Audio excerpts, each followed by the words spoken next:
It's going to be a gorgeous day, much anticipation. I think we're even on YouTube today. Yeah, you can see I put on my big boy suit. It's a Game 7. We're ready to go. And if you want to check us out, you can. We're going to have several guests coming your way over the next 2 hours, leading you up to, it's not game night, game day, let's say, with Scott Marsh and the High Flyer. The rest of your rundown for the day at noon, the High Flyer, Henry Turner, myself, Jason Ross, joined by the G-Man, ready for today's broadcast. And there you go. There we are. I see us on YouTube. Thank you for those of you that have joined us here today. And I think one of our first messages that came in was from Stevie. He said, "I'm nervous as heck." Of course, you're human. It's Game 7. Everybody should be nervous. It's the fourth time in the history of Sacramento Kings basketball in the 38 years they've been here that they have a Game 7. Game 7s haven't gone well in the past. That's irrelevant today. It really doesn't matter because of what the Kings have done to earn today. It's only the second time ever they've had a Game 7 in their building. First time ever, obviously, at Golden One Center. And the reason they're here is what they did through the 82 games. They had a better record than the Golden State Warriors, so they've set themselves up to be in this position today. And then they've set themselves up in position to have home court advantage in the 7th and deciding game because of what they did on Friday night. And I have to say this, doing this, and I don't feel like this is hyperbole because I have covered this team since 1994, and maybe individually during a season, maybe individual playoff games may have given you the jolt or the boost that you've been looking for as a Kings fan. But I got to say, I think Friday night's victory in San Francisco, in my opinion, is the best win in the history of the franchise. Based on this, what the stakes were. Now, it's still round one. Kings still could lose today. They could win today. They may lose in the next round. We don't know. We don't know when this journey will end. That's the nerve part that we mentioned that Stevie is nervous as heck. Yeah, the nervous nature is it could all end today. It could also continue for many more rounds. We don't know. But based on who they were playing, the dynasty that the Warriors have been, the domination that they have been in that building, and for the Sacramento Kings to control the entirety of the four-quarter game was incredible. It was really incredible. And I'm hoping that there's some carryover. Is there? That's a huge question. I don't know, but I got to believe that the Sacramento Kings team is extremely confident. They know what it takes to beat the Warriors. They've beaten them 3 times. They've beaten them in this building twice. The fans here are going to be just losing their stuff all game long, and that's the way it should be. It's going to be one of the great moments as far as not even the outcome, the lead-up, the last day and a half. How have you felt as a Kings fan? I know how I felt. It was a sense of pride and excitement in the win, the gutty performance on Friday, and then the anticipation of what today means, what today could be, positively or negatively, because you can really go down each road, and we would all be hurt if you're watching this game, listening to this game, leaving the game today, and it ends not the way you want. You also know what's ahead, what they're building, what this is the beginning of. But that's all what you say if you don't win. If you do win, think about the scope of that. Think about who they're playing, the legends of the game that they're facing. A coach in Steve Kerr, a dynasty. Draymond Green's an amazing, legendary player. But then you could look at Clay and Steph.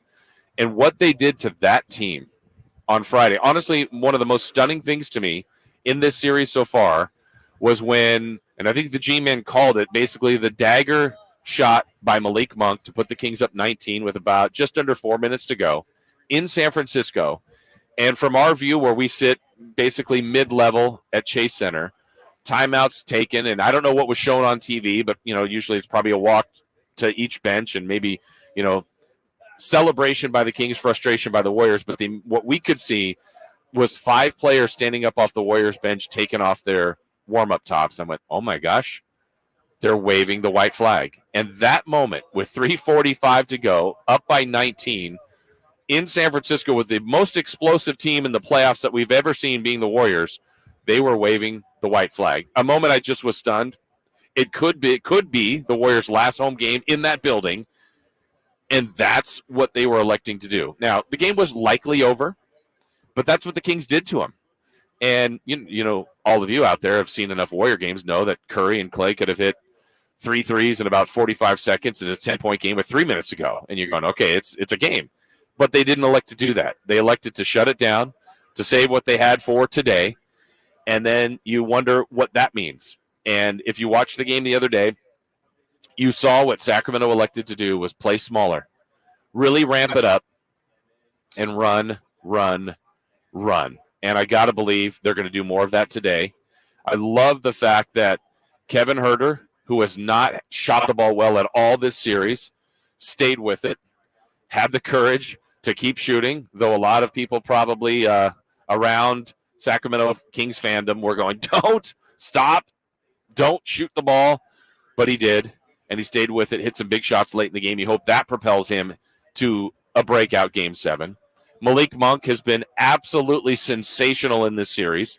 And you know, based on what he did in Game 1, Game 2, let's say Game 6, there's going to be counters and some reactions by Steve Kerr. And those are all the kind of things we're going to talk about with our guests that are joining us. And Frankie Cardicelli, our Sactown Sports Kings insider, will be our first guest coming up here in a few minutes.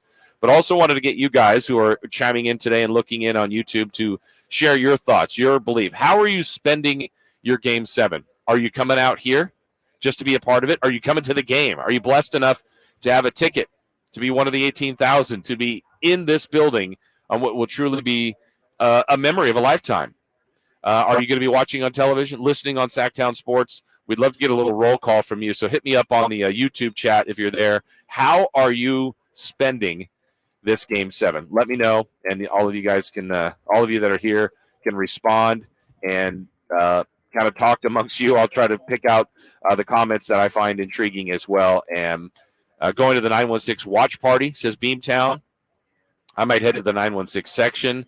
Another one there, Jesse. I mean, this is going to be a pretty amazing day, to say the least. And so what to expect today, I've had so many people like, what do you think? What's your gut? What are your vibes? We get that amongst the media, amongst fans, family members, all asking that. It's not a cop-out to say I don't know, but that's honestly how I feel. I feel like this game is a toss-up, 50-50. And the least breakdown of a game that I can honestly give you is my gut feeling. It's honestly who plays better, who executes, who shines in this moment, who thrives, who hits the most difficult shots, who handles the adversity. The one thing that the last game, which was incredible, the largest run of the game the Warriors had in Game 6 was the beginning of the game after the Kings led 8-0. Steve Kerr takes the timeout. The Warriors scored the next 6 points. Their largest run was that. That was it, 6-0. They didn't have a larger run than that. Well, that would bode well if the Kings can do that again and get this crowd going, feed off it, and just run, play free, enjoy the moment, and play the basketball that we've seen them get 48 wins in the regular season, 3 wins in this series, and execute. I mean, if you look at last game, I know De'Aaron Fox said it was arguably their best game of the season. I said it earlier as far as the impact of the win, the overall scope of it, like I said, was, I think, the biggest win in franchise history based on the circumstances, but it wasn't the best they played. I think the effort, the intensity, incredible. 50-50 balls, the charges, the deflections, the rebounding, all incredible. They shot 40%. They could shoot the ball better. They didn't hit 20 threes, 25 threes. They did shoot the ball better. They made their free throws more than the Warriors. Things like that were all important. But you still really haven't seen a game where the Kings, who have been the best offense in the history of the league, really go off. I mean, truly, like a 130 game, shooting 54%, 30 assists, limited turnovers. I think that's going to be difficult to happen today. The playoffs, if you look at the history of Game 7s, there was a Game 7 in the finals with the Lakers and the Celtics, I want to say 2010, 2011. And I don't have the stats completely off the top of my head, but I know Kobe was, I want to say like 4 of 24 or something like that. Artest ended up hitting the biggest shot of the game. But that was like a 77-74 Game 7 final in the finals. I think there's going to be so much clutching, grabbing, holding, arguably punching. I mean, it's going to be as physical as this series has been. This will be the most physical game. The Kings have to handle that. They have to handle the foul trouble, handle the tough calls, handle the calls that go their way, handle the calls that don't go their way. I mean, it's all these things. come into play today, and they're going to have to navigate their way through all of that. And so it's going to truly be one of those things that Kings fans, you're going to remember for a long time. I know, like I said, doing this since 1994, I still remember. It's still etched. You can't erase the 2002 Game 7 with the Lakers. The very next year, I remember being in Dallas, round 2, losing Game 7 in Dallas. 2004, losing in the conference semis in Minnesota, Game 7. Those are the 3 Game 7s. They all haven't gone the Kings' way, but you remember it. And what's different about this one, it is at home. 0-2, the last time it happened. That's how rare it's been for this franchise to be in a Game 7. It's 21 years since the last time they played in a 7th and deciding game. So it's the combination of knowing what the moment means, not being afraid of the moment, embracing it, and letting it rip. And I think the Kings had just the most perfect approach in Game 6. Being down there in San Francisco, they acted loose, they played free, they felt like they had nothing to lose, and I think that's the way they got to go today. If you think about pressure in this game, there's pressure on both sides. I mean, there is. Maybe you could argue the Warriors have more at stake based on the dynasty they've been. I'm not one to say the dynasty is over if they lose today, but they will be a different team next year. And so elements of what they have looked like will look different, and that might propel them and make them a better team in 2023, 2024, but it will make them a different team.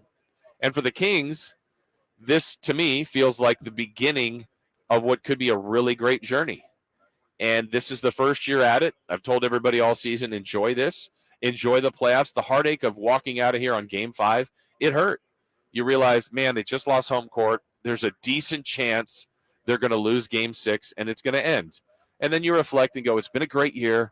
This does feel like the start of something. But it's so much better to be in this situation, to be a part of this, to go through the heartache, to go through the joy, to have these moments at home in 1, 2, 5, and now 7. This team needs to go through this, and we're learning so much about him. We're learning that Fox is elite. He's a superstar. That Domantas Sabonis also is, and I know people have said this. They've been very critical of his postseason, and I think he's been better than people have alluded to. But you know what it is? It's the respect level of what Golden State has done. They have said our best chance to win this series is to limit Domantas Sabonis. I think they've defended him beautifully. I think they've been, used him as a punching bag. They've been literally as physical with him as you possibly can be. And wait till you see his eye today. I mean, it's puffy, it's shiny. He's got the cut from the other day. He's been in a battle. But that is also a sign of respect of, look, they feel their roadmap is limit his offense and assists, and that's the road the Warriors will try to win. Now, Sabonis, in the offseason, in the years to come, will have to figure out, what's my counter? How do I handle a situation where all of the defensive focus is on me? And that's what it's been. Double teams, Looney, Draymond Green, playing him big, playing him small.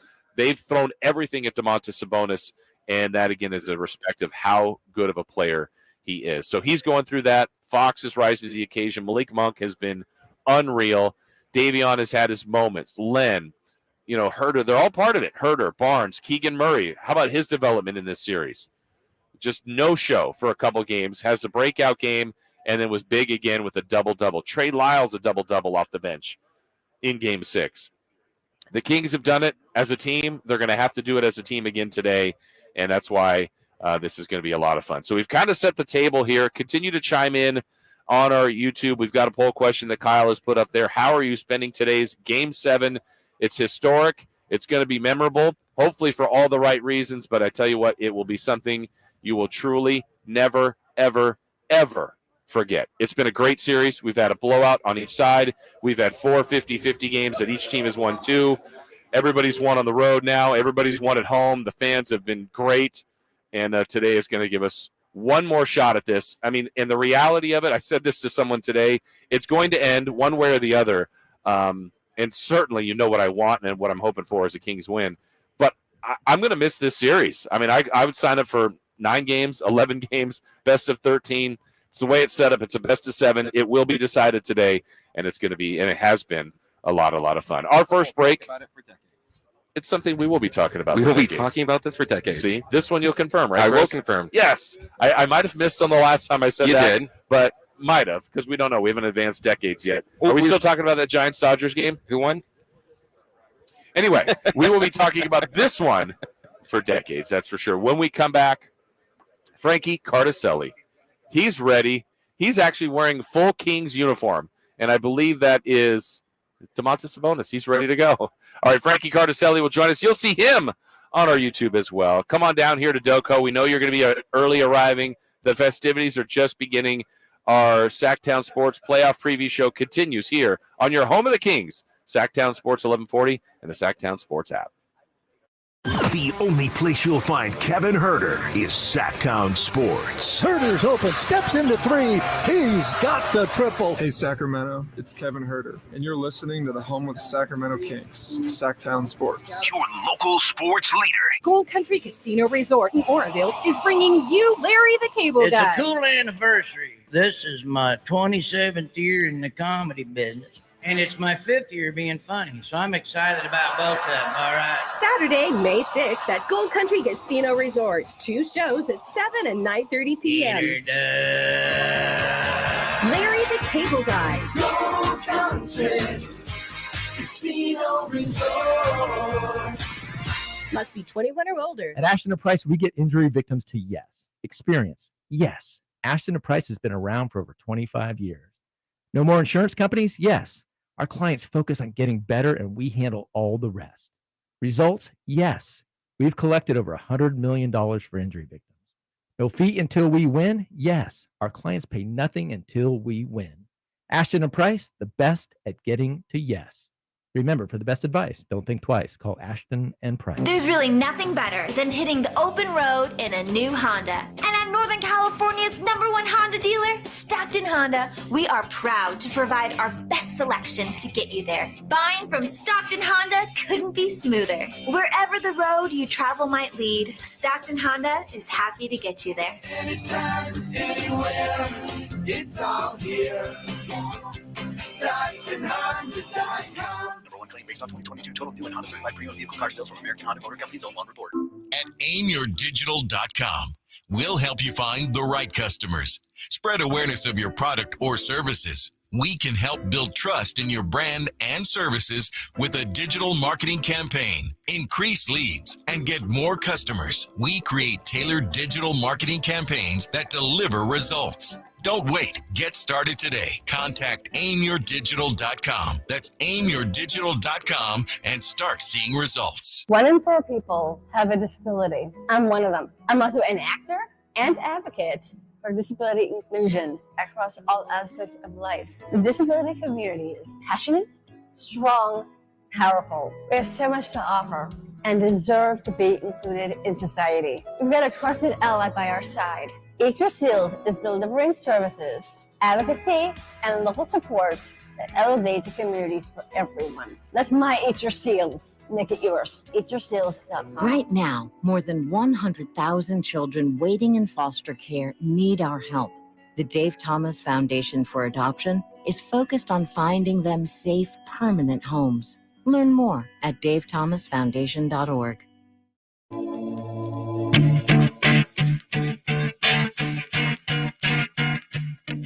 There's the horn. For the first time in 19 years, the Sacramento Kings have won a road playoff game. They have done it at the expense of Steve Kerr's Warriors, who have been so brilliant. Their home playoff record in the Kerr era, 58-12. Will make it 58-13 as the Kings get the victory. The final score is 118-99. The G-Man ready to have the call today of what will be an epic Game 7 right here on Sactown Sports. Game time 12:30, pregame at 12, game day at 11, and we got our Sactown Sports Game 7 outdoor preview right now until 11 o'clock. Those of you checking on YouTube, thank you very much. We appreciate it. A lot of you out there today, a lot of excitement for today, and people already saying I was too close to the camera with this beard. We have learned Christopher Ladd has not shaven yet either. Let's show everybody Chris because they need to see. We got a little delay, but I know Chris is being the camera. That beard looks hardy. Mine, I've not shaved since Game 1, which was Saturday 15 days ago. Is that intentional? Yeah, it's the playoff beer. Okay. Chris and I were talking playoff beers, and Frankie Cardicelli, our Sactown Sports Kings insider, told us, though, in the break that, quote, and I'm doing air quotes, I could grow a mean mustache. I can. You're very confident about it. Yeah. I am very confident about it. If you ask anybody who knows me, which you've only met my family, I think. Yeah, they were all Chris, here. Yeah, you can ask them, what's the one, like, I can't grow a beard. I can grow. It's there. It's happening. It's like an 18 and 19-year-old would go through right now. I'm like stuck in that though. I've been stuck in that forever. So how can you get a mustache? It's like the Italian genes, I guess. Like it's just like they just come. It's just I'm telling you, I can get it within a couple days. Okay, I don't know exactly what our program director's here, what we're going to do, but if the Kings were to win today, that means there'll probably be more shows like this. People need to see Frankie's mustache. Can you start, if the Kings win today, a second round mustache? I think I'll consider it. I think I'll consider just a mustache. If they win Game 7 today, yeah, sure. I'll grow. Hashtag Frankie's mustache. I'll grow a mustache. I mean, come on, YouTube, right? Don't you want to see Frankie with a mustache? I want to see it. Round 2 mustache. Yeah, then I mean, like Chris and I are in. As long as they're in, we're growing the beard. I mean, I'm not going to be ZZ Top. It's not going. The playoffs aren't going that long. I think you look good with ZZ Top though. Yeah, but there's a lot of gray. I think I actually, most people dye it. I actually put the gray in. Don't they have gray? Oh yeah, me too. Yes, Yeah. I've added the gray to this. Well, Frankie, we're here, and we talked, 15 days ago. There was a lot of anticipation. No one knew how the series would go. I mean, I don't know if it's gone exactly how I thought. I'm glad we're here, though, for a Game 7. Just an overall thought on the first 6 games and your perception of this series. I think we all expected this series to go 6 or 7, I think it was one that these two teams, they are both high-scoring teams. They've done that so far. Number 1, number 2 offenses in the league, and they've been going at every game. I think right now there's only a 6-point differential or a 5-point differential as far as points scored. It's been that close, and this is what I expected. I think my original pick was I think I was a Warriors in 7, which I'm definitely changing that today. Sure. That was just kind of like to err on the side of caution and hope it goes 7. Now that we're here, it's anything can happen in Game 7. See the Kings advance. Well, and the funny thing about that, and look, I'm going to pick on myself and other media members that have done this, and when people will say, well, I picked this before the season started, so I can't change. Why? You have all the information now. Like, we hadn't seen a game. We were going off of gut, off of feel, and say, well, I think the Warriors are going to win in 5, or the Kings in 6, or now we've seen 6 games. I mean, I think it's totally fair to change, and if someone would want to, but I think Frankie's seeing the 6 games. I can't tell you who's better. I think it's been razor thin. There's been moments where the Warriors have looked great, moments where the Kings have. I think they're very similar teams. I think today it's going to really come down to, I think the Kings are a better team, like a better team. Okay. But the Warriors have those guys. And that might be what it takes to win a Game 7. I'm looking at Steph Curry and Klay Thompson. Those are the 2 players I'm watching today. And Steph Curry's a guy who he thrives in the big moment. This is like Steph Curry's, his natural habitat is on the biggest stage, Game 7. He's averaged around 30 points per game in Game 7s in his career. But I'm looking at those guys, and that's what could be the difference maker in this game. Now, the Kings, they have those fresh young legs. Yeah. I think people have been looking at a lot as the main storyline. Are the Kings going to outrun this older Warriors team? I mean, the Kings say, hey, like we're getting tired out from running with them too, but I do think there is an advantage to that, to the Kings being younger, being fresher. It's a quick turnaround, the quickest turnaround of the series so far, and we'll see if that's an advantage for the Kings today. Mike Brown said that. I want to say even before the series started. He said, look, I like the way the back end of the series lays out with Game 5, Game 6, Game 7 being every other day, like you said. And Game 6 was the first time it looked to me like the Warriors were tired. Now, that may be irrelevant. That may have been a single-game case study. Do you believe then that Mike Brown's doing that same kind of pace, push, just go as fast as you can today? Yeah, they said even yesterday, too, that they want to play even faster. I think that's why the Trey Lyles, that switch-up happened. And I think they want to hit it again today. I mean, how could you not? It's Game 7. You got to leave it all on the floor, and you can't think about the fact you might be playing in 48 hours again in Game 1 of the next round. You got to think about today, and there is no tomorrow right now. Game 6 win was really impressive to me. I opened the show saying that, again, this could, to me, one of the biggest wins ever in this franchise, if not the biggest win. Now they've had playoff wins in Dallas and in LA and in farther rounds, but just who they were playing, what they were up against, how they lost home court. I was completely impressed with the Kings on Friday night. What was your thoughts on that? Yeah, I mean, I think it was a game where you come in with mixed expectations. Chase Center has been in a place where the Golden State Warriors are at their best. They had won 33 games out of 42, I think 43 chances this year, and that's a tough hill to climb for the Kings. And I think in the first couple minutes of the game, you see the energy they came out with. You kind of start to feel, okay, maybe they can win this game. And it was a game that, in my mind, I mean, I know the Warriors kept it within arm's reach, but it never was really close. You never got really that nervous feeling. I think there was a three that Klay Thompson hit in the fourth quarter, Yes. made it a 9-point game with about 7-8 minutes left. But it never had that feeling like, okay, this is slipping away. Mm-hmm. And maybe that's because of the fact that the energy in Chase Center, it just wasn't. I don't know how you feel about it, but to me, it wasn't where it was in Game 4. Game 4, I thought the energy in Chase Center was incredible. But that 5 p.m. start might have benefited the Kings a little bit. Yeah, I remember before tip, I thought, man, maybe 15 minutes before the tip-off, it was maybe half full, maybe a tad more, but by tip-off, they were there. But I think, it's 8-0 Kings right out of the chute. And there was no huge Warrior run in that game. And I think credit to the Kings, they had the answer. And, Frankie, the answer in the series a lot has been either De'Aaron Fox or Malik Monk. We're talking a lot about Steph and Klay and their greatness, but those two guys have been incredible in this series. It's been exactly what the Kings needed. They needed another guard to step up and help De'Aaron Fox. We know that Kevin Huerter's been going through his struggles. He had a couple threes fall last game. Maybe that carries over. And I think a lot of people call back to Kevin Huerter. He's been a big Game 7 guy before. Yeah. But Malik Monk has been, he's been worth his weight in gold. Worth his weight in absolute gold. Malik Monk, I think he's averaging around 18, 19 points per game this series. Just someone who can go out there and get you a bucket whenever you need it and really benefit the Kings. Like I said, worth his weight in gold. 2-year, $19 million contract, and you have to wonder if that's going to change in the future. Yeah, it feels like such a bargain for this team and the role he's been in. The other part of the last game, whether by necessity or it was a game plan, but it looked like the thought was to go smaller. Now, the necessity part is Sabonis being in foul trouble, then ultimately fouling out. But not only Trey Lyles playing, but Terrence Davis played a lot. It was almost the thought like, hey, he's got 3 fouls early. Coach didn't care. Just play. You've got 6. If you foul out, you foul out. That was a wrinkle I wasn't expecting. Yeah, I think Davion Mitchell's been playing some great defense, right? But the one thing you don't want him to get into is foul trouble. So I think when you have Terrence Davis, someone who is very athletic and has quick feet, he can kind of keep up with those guys. Maybe he's not as good as a defender as Davion Mitchell, but when you tell him, hey, go out there, use your 6 fouls until we get into foul trouble, then maybe back off a little bit.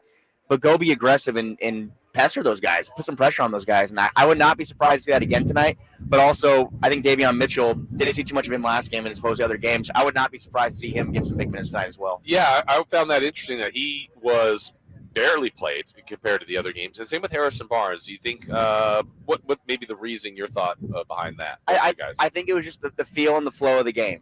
The feel and the flow of the game. Harrison Barnes, we know he hasn't had a great series so far. But I think Davion Mitchell, it came back to the TD thing. The TD, those minutes, you kind of take a little pressure off of Davion Mitchell. I think has taken a lot of the assignment of guarding Stephen Curry, which is really almost an impossible assignment. Yeah. So I think tonight we could see a little mix-up again. But Mike Brown, you just see how it's been kind of a chess match with these coaches. Steve Kerr and Mike Brown, good buddies. Obviously Mike Brown spent a lot of time under Steve Kerr in Golden State. There's been a chess match, and last night was Brown's latest move. Yeah, and playing smaller, too, I thought with the subtle thing that it did, and, maybe there will be a counter reaction by Kerr now that they've had time to look at film. But he's been playing Looney with Sabonis. Makes 100% sense. So Sabonis in foul trouble or fouls out, Looney to the bench. That's been one of their secret weapons is rebounding. And then Draymond wasn't as effective last game, so it felt like the Warriors were reacting to the Kings playing smaller, and it actually worked really well for Sacramento. Yeah, you just have to wonder what's going to happen tonight. I'd imagine it's not going to be the same scenario. I would imagine Golden State makes some moves in their end. I don't know if they're going to choose to put Draymond on the starting lineup. Just what chess move will they make tonight? The Warriors are kind of thin on the front line under the bench. They have J. Michael Green. They have Anthony Lamb. I don't know if they haven't trusted those guys. They haven't trusted those guys, no. But you have to wonder, will Steve Kerr feel comfortable going up against the same Kings team? Because the Kings look a lot quicker. Yeah. They look clean. Obviously, Trey Lyles can stretch the floor, and he made an impact. That was his best game since game 1. So you have to wonder what's going to happen next, Steve Kerr. As far as atmosphere, I will say this right now. We described it 2 Saturdays ago. We're game 1, and it was a 5:30 start. So this is unique, being at 12:30. There were so many more people here at this time. Now, again, we're still a couple hours from tip-off, but they're starting to arrive a little bit more and more. But, we were already in kind of a festive carnival-type atmosphere for that 5:30 starting. Remember what time we were on, 2 o'clock, 2 to 4, I think, yeah. This one a little different, but they're coming, which is going to be great. We have 3 hours till tip-off, and just from I got here about 20, 30 minutes ago, and there was nobody here, and I'm definitely seeing a lot more Kings fans. Yeah. People are finishing their breakfast, their mimosas. It is early. What is it, 9:30? 9:30. We have 3 hours till tip. They're finishing their brunch here, or early breakfast, going into brunch, and they're going to be here in force. I bet today's going to be a great atmosphere. Yeah, and same as the other day right now, not seeing any Warrior jerseys right now, which is good. And I think that's been a great theme of the series. Same as Chase. There were Kings fans, not that many, and there's been Warrior fans here. I feel like it's grown a little bit by game, but not to a point where you're like, man, there's a lot here. It hasn't been that way. It hasn't been a factor, and I think that's, give a shout out to the fans of the Kings and Warriors both for filling up their own arenas. But I think Game 7 today, it'd be very surprising to see a lot of Warriors fans. I think Kings season ticket holders that have been selling their tickets originally, I know that maybe they want to cash in on Game 7, but I feel like the true Kings fans here, they want to be in the building for Game 7. It's maybe the what you think the largest game other than Game 7 2002. This is up there. This has to be up there. I mean, they've had 3 in their history in 38 years. This is only the second one that's been at home. It's against the Golden State Warriors. Yeah, and that's the thing, Frankie, too. You think about it. It's who they're playing. And then all the stuff we do all year, and the games that may sometimes feel like throwaway games, but it's stopping losing streaks. It's the consistency that they did. It's running off win streaks. It's winning 5 of 7 that helped them have the 3 seed and put them in the spot to host this game. Because I know how I'd feel if this was Game 7 in San Francisco. Mm-hmm. Sure, the Kings could win, but it's so much better that this is here for the Kings. This is what people have been waiting for 17 or 20, almost 20 years. Especially with that Game 7 2002, Kings fans waiting 21 years for this, and you have a Game 7, a chance to advance and play the Los Angeles Lakers. I mean, think about that dynamic makes things even more just juicy. Like, just to win today. Yeah. You get revenge. You have a chance for revenge. I know, and I honestly thought the Lakers might lose Game 6. Now they just steamrolled Memphis, so we now know that opponent. That does change the ramification. Even for the Warriors, I mean, everybody's going to be locked into today, but if the Warriors win, they're hosting the next round. They probably didn't think they'd have that. Obviously, if the Kings win, they're hosting the Lakers here on Tuesday. And just to think of that possibility and really the difference is obvious, Frankie. You win, the elation, the fans go nuts, and you get the Lakers. The loss, it's just the dramatic cutoff of the season that's been so great. That's how fragile this game is. It's fragile, and I'm not in the business of doing silver linings today. I hope and expect the Kings win this game, but no matter what happens, it's been an incredible season. And I think the biggest knock on the Sacramento Kings coming into the playoffs was they don't have the experience. Yeah. That was the biggest problem. Going through a 7-game series, the defending champion Warriors, one of the greatest dynasties in NBA history. Yeah. As your return to the playoffs, there's the experience they need, and that won't be an excuse going forward. And they're going to build off it, whether it's in round 2 or next season. But I think the Kings have a fantastic chance to win this game today. I think they have an edge being at home with these fans. Yep.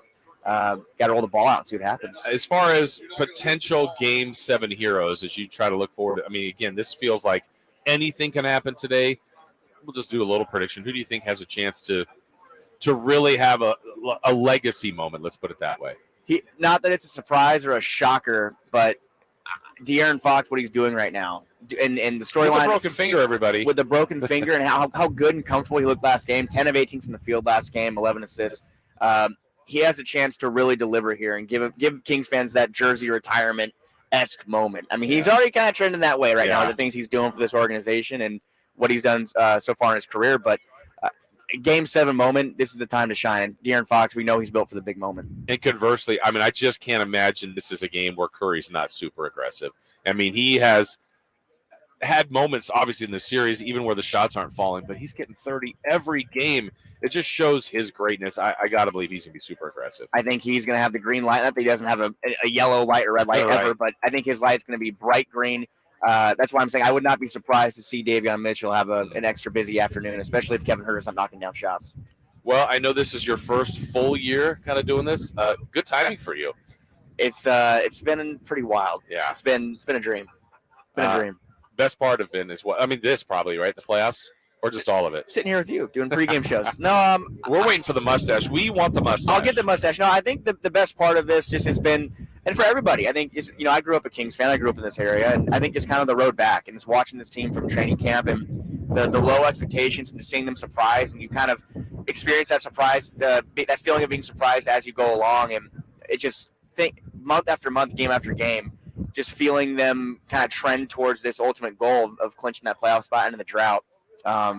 It's been incredible, and it's something that I don't hope that ends anytime soon. But there's a very good possibility we're back here on Tuesday doing the same thing. It's so crazy. I think that what my reminder has been is how much of an impact this team can have, not just here but everywhere. And I'm sure you've had this and you grew up here, but maybe people that reaching out to you, knowing what you're doing, that you're like, what, you even know what the NBA is? Or just like people that have come out of nowhere, high school friends that have reached out that I didn't even know are even watching this series and just like light the beam and phrasing like, wow, these how do they know this? How are they into it? Because we're just so locked in here, it feels so centralized. But this series has captured everybody's attention. It just shows the power of what this team has in the community. And it happened back in the early 2000s when I was a kid. There were watch parties all over the place. I grew up in Yuba City, and there were watch parties everywhere. Every restaurant you went to, every store. Kings, rough, chip ads, everything right now. There's all these different things that are going into effect. And I definitely have had some family and some friends reach out, and I didn't even know they knew who De'Aaron Fox was or Demontis Sabonis was. They checked out back in 2006, 2007, and it's been something that's brought people together, everyone together, and it's all over the place. So exciting time for Sacramento Kings basketball, and it's going to go on for a while. I think this team's ready to be locked in for the long haul. Got any extra tickets? I do not. I've been asked. It's crazy how I'm sure you've been asked a lot too. It's like, do you just expect us to have them lying around? I know it's a long shot, but Game 7, the biggest game here in 21 years, right? So you don't have my ticket for today. Frankie does. This is going to be a tough conversation to have. Is it in this pocket? Not that pocket. Let me try the other pocket. Oh man, I gave it to Deuce. Yeah, Deuce has it. I'm sure you'll get it from him. Yeah. Frankie, enjoy, have fun. This is a great time. Enjoy. Here we mustache. Let's see it. Thank you for having me. Here we mustache, and let's go, everybody. Let's get a win today. Let's go. Let's get a Game 7 win today. Let's go. It can happen. It can be done. That's Frankie Cardicelli. You're joining us tomorrow in studio, correct? I'll be joining you tomorrow on air. I hope it's a very happy meeting in studio. Yeah. 9 o'clock. We'll see you then. All right. Thank you, guys. Thanks, Frankie. All right. Break time for us. Come back. Much more of our Game 7 special pregame preview. Scott Marsh is going to join us. He is next right here on Sactown Sports. The only place you'll find Malik Monk is Sactown Sports. Oh my, what an athletic move, that time by Malik Monk. Hey Sacramento, it's Malik Monk, and you're listening to the home of the Sacramento Kings, Sactown Sports. Your local sports leader. My brother-in-law died suddenly, and now my sister and her kids have to sell their home. That's why I told my husband we could not put off getting life insurance any longer. An agent offered us a 10-year, $500,000 policy for nearly $50 a month. Then we called SelectQuote. SelectQuote found us identical coverage for only $19 a month, a savings of $369 a year. Whether you need a $500,000 policy or a $5 million policy, SelectQuote could save you more than 50% on term life insurance. For your free quote, call SelectQuote at 1-800-330-1991. That's 1-800-330-1991. Or go to SelectQuote.com. That's 1-800-330-1991. SelectQuote. We shop, you save. Full details on example policies at SelectQuote.com/commercials. Jiffy Lube's Country in the Park, Northern California's biggest country music festival of the year, is back May 5th and 6th at Cal Expo, starring Lady A, Chris Young, Eldridge, and so many more. Plus, a Boots Boot and Line Dance Saloon, interactive lounges, and Sacramento's best food trucks. Weekend passes start at just $80. Tickets are on sale now at SactownSports.com. Country in the Park, brought to you by Cache Creek Casino Resort, Hanley's Western Wear, and Quick Pack Car Wash. Guys, did you know your testosterone affects everything in your system, including how you feel and perform every day? Right now, Revive Men's Health Sacramento will check your testosterone for free. Knowing your T levels is the first step in understanding if you have low T. Your testosterone level impacts your energy, libido, sleep, weight, hair loss, mood, and even ED. Maintaining an appropriate T level can change your whole life. Most men start to see changes in their hormone levels in their 30s. Experience and results matter. So what are you waiting for? Get your T levels checked today by local, experienced, and trusted men's health experts. They've helped thousands of men since 2011. They're so confident they can help you, they even guarantee it. Call Revive today and schedule your free testosterone test, free exam, and free consultation. Call Revive Men's Health at 916-277-8599. That's 916-277-8599. Or visit ReviveMen'sHealth.com. The Subaru service event is on at Maida Subaru Sacramento, with the largest Subaru service facility in the Sacramento area. Factory-trained technicians, express service, and the all-new cafe now open inside Maida Subaru. Learn more at MaidaSubaru.com. February 2023. Rule now guarded by Fox, gives the green. Runs to the left side, gets the return pass, gets a step on Fox. Shot deflected by Malik Monk. It's grabbed by Trey Lyles. Leads it out to Fox. Cruises into the front court. Drops it off his hip to Malik. He fires for the triple. He's got the 3-ball. It's 84-73 after another terrific defensive possession by the Kings, resulting in their 6th block of the ball game. Timeout going to be taken by Steve Kerr. That is the great Gary Gerald. And this is going to be a selfish plug here, I should say, for Sactown Sports. You got to hear the G-Man today. He is in finals form. He's been awesome. We got a Game 7. It's coming up today, 12:30 tip-off. Check out the G-Man there at 11 right here on Sactown Sports. You're going to hear Scott Marsh with the high flyer, Henry Turner with Game Day. And Scott is joining me here outside of DOCO. Fans are starting to stream in a little bit more and more per the minute, which is great. We know it's going to be an incredible atmosphere. And, Scott, you've been a part of Game 7s. I know you were in Game 7 in 2002. I think Dallas, Minnesota, all those. This is the 4th one ever in the history of the Sacramento Kings franchise. And the words you told me before we went on, I think is what everybody's feeling. You said, I'm nervous, but I'm excited. Absolutely. It's a sense of nervousness. It's also a sense of anticipation. It was one of those kind of restless nights of sleep last night. I think everybody can relate to that. We're just so ready to go today. Yeah, you were there for Game 6. I was saying it earlier. I know you tweeted it out. You thought it was the biggest win they've ever had. I mean, that was truly impressive what the Kings were able to do, even set this up. I agree. I mean, again, Mike Bibby hitting Game 5 at home in the Lakers series. I mean, you could talk about a lot of great games, but just in terms of the accomplishment of winning that game, to lose Game 5 at home, to have to go to Golden State, the defending champions, a place where they never lose in the playoffs at Chase Center. They were 14-1.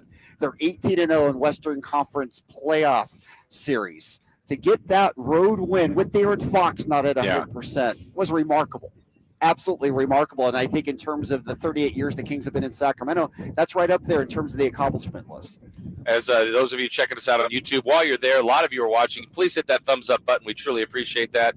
You know what? I'm going to do that while we speak. You'll get to see I've got the playoff beard. Scott's got his playoff beard going, I think, right? That's a playoff beard. Absolutely it is. We're trying to get Frankie going. He said he would do a playoff mustache, which, hey, that's fine if that's what works. But it would take a win today. And so you think about this, though, this is what you live for, Scott. Game 7, and I'm so glad it's here. I mean, certainly they could win in San Francisco. They proved that the other day. But you do what you do in the regular season to set this moment up. And I'm just happy this young team's going through it, and these fans are going to see it. No doubt. To have this game here, again, on the national stage, to have everybody talking about this team. The story at the beginning of the series was really about the Golden State Warriors. And now it's about this has been the best series of the first round. And this new-look Sacramento Kings team and the arena and the atmosphere, it is great because you and I, we were fortunate enough to be covering this team during the Glory Run 20 years ago. And so we know what it was like then over at Arco. And now we know what it's like at Golden One Center. We're second generation. But for the first generation of Kings fans who are coming out today, this is their first experience that we have felt before. And I think Game 1 was maybe the crowning moment in this building. That felt like one of one, but today feels like it could top that, especially if the result ends up with a beam lighting. I mean, that would be incredible. I couldn't even imagine what it's going to be like after the game today. Yeah. And that's been the fun part about this, the Golden One Center having the community atmosphere. I mean, it's the DOCO, right? It's the downtown commons. Right. And the beam is the common unifier, right? It's been so fun all season long to walk out of Kings victories, to come out here and just to see so many friends and meet new people and everybody just looking at the beam glowing high atop this beautiful Golden One Center. I mean, that's made the season special on a different level just from what we've been seeing on the floor. What have you learned, would you say, about this team in this series? If you had questions, doubts, or a strong belief that they could win, what have they taught you through 6? I think they've just reinforced what we've seen all season long. And, on game night, Henry talks about it all the time, but this team's been resilient. There's been no major losing streaks. It's not about what your home record is or your road record is necessarily, but it's just they have not let go of the rope and had that 5 or 6 game losing streak. They had the 4-game losing streak to start the year. I don't really count that. Yeah. And obviously, if they had lost on Friday, it would have been their only other 4-game losing streak, which would have been an interesting bookend, in a sad way. And glad it didn't happen. But this team has risen to every challenge, and continue just to impress me and reinforce. And obviously, Game 6 was the ultimate response this year. Yeah, and so now you get to this moment, and I feel like today, I expect 100% effort from both teams. It almost just comes down to me, Scott. I don't know what you think. It's like just who's able to do it a little bit better. I mean, these teams are razor-thin margin between them. I feel like they're basically the same. They've got maybe some strengths the Kings don't have, and vice versa, the Kings don't have over the Warriors.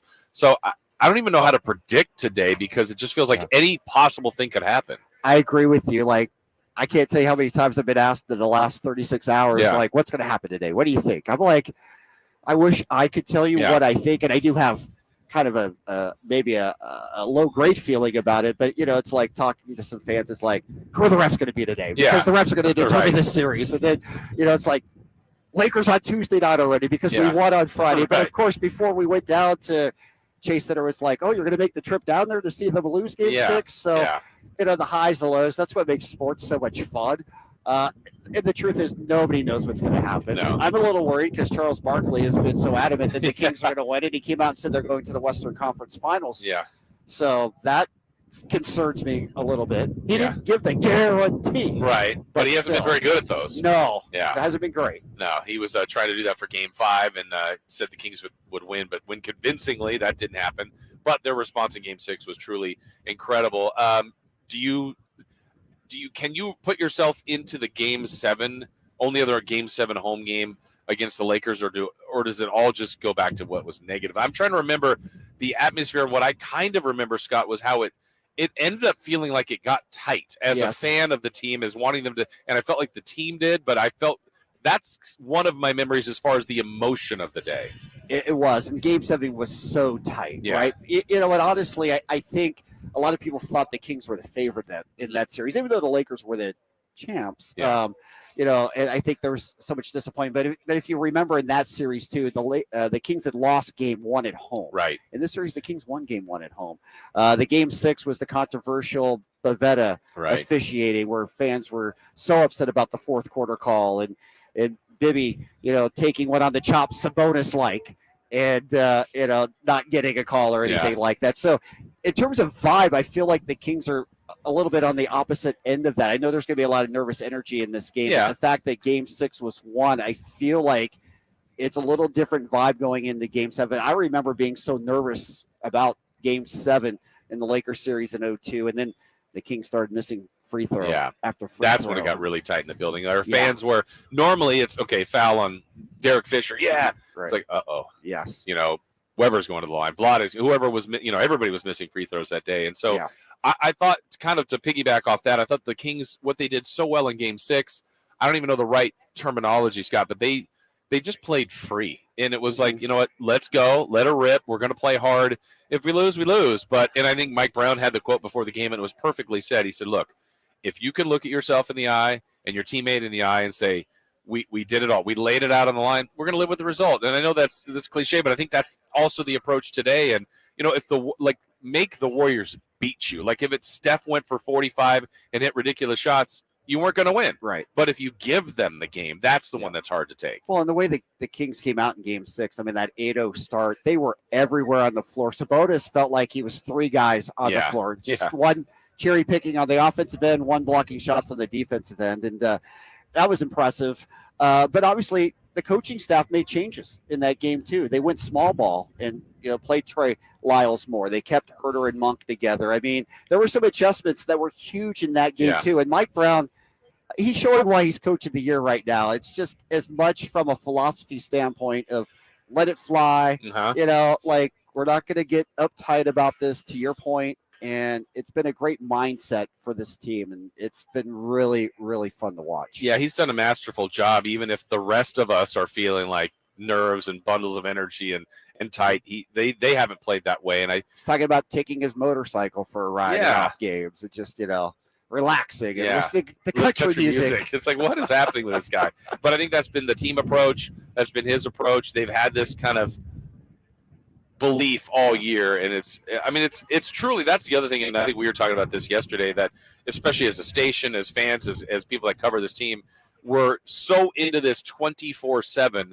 And if the Kings were to win, it ramps up another level come tomorrow and into the next weeks, but it also could end, and if it ends, it's just cut off, and that's the hard part about it. It's like I really enjoy watching this team play. No doubt. And that's the do or die nature Yeah. of sports. And that's what makes it so special, right? Because it's survive and advance, win or go home. It's just, it's the NC2A tournament today, Right. basically. And it makes it great. But, the Warrior series, like, if it doesn't go to King's Way today, I think the fans will be a little bit more accepting of it based on what happened in Game 6. And obviously, regardless of what happens remainder of the year, it's been a great year for the Kings. We all understand that. But if we were to win today and we get to the Lakers, Oh my goodness, it ratchets it up a notch, and it also makes winning and losing a series, I think, more important because there's nothing that Kings fans hate more than losing to the Lakers. Yeah. Right? And there's scar damage there. There's Right. not really scar damage yet with the Warriors. This is now But it's become a developing. rivalry. Yeah. Oh, and next year, For sure. perhaps, right? Yeah. Regardless of what happens. But that Lakers series, if it were to happen, I can't even imagine what the feeling's going to be like.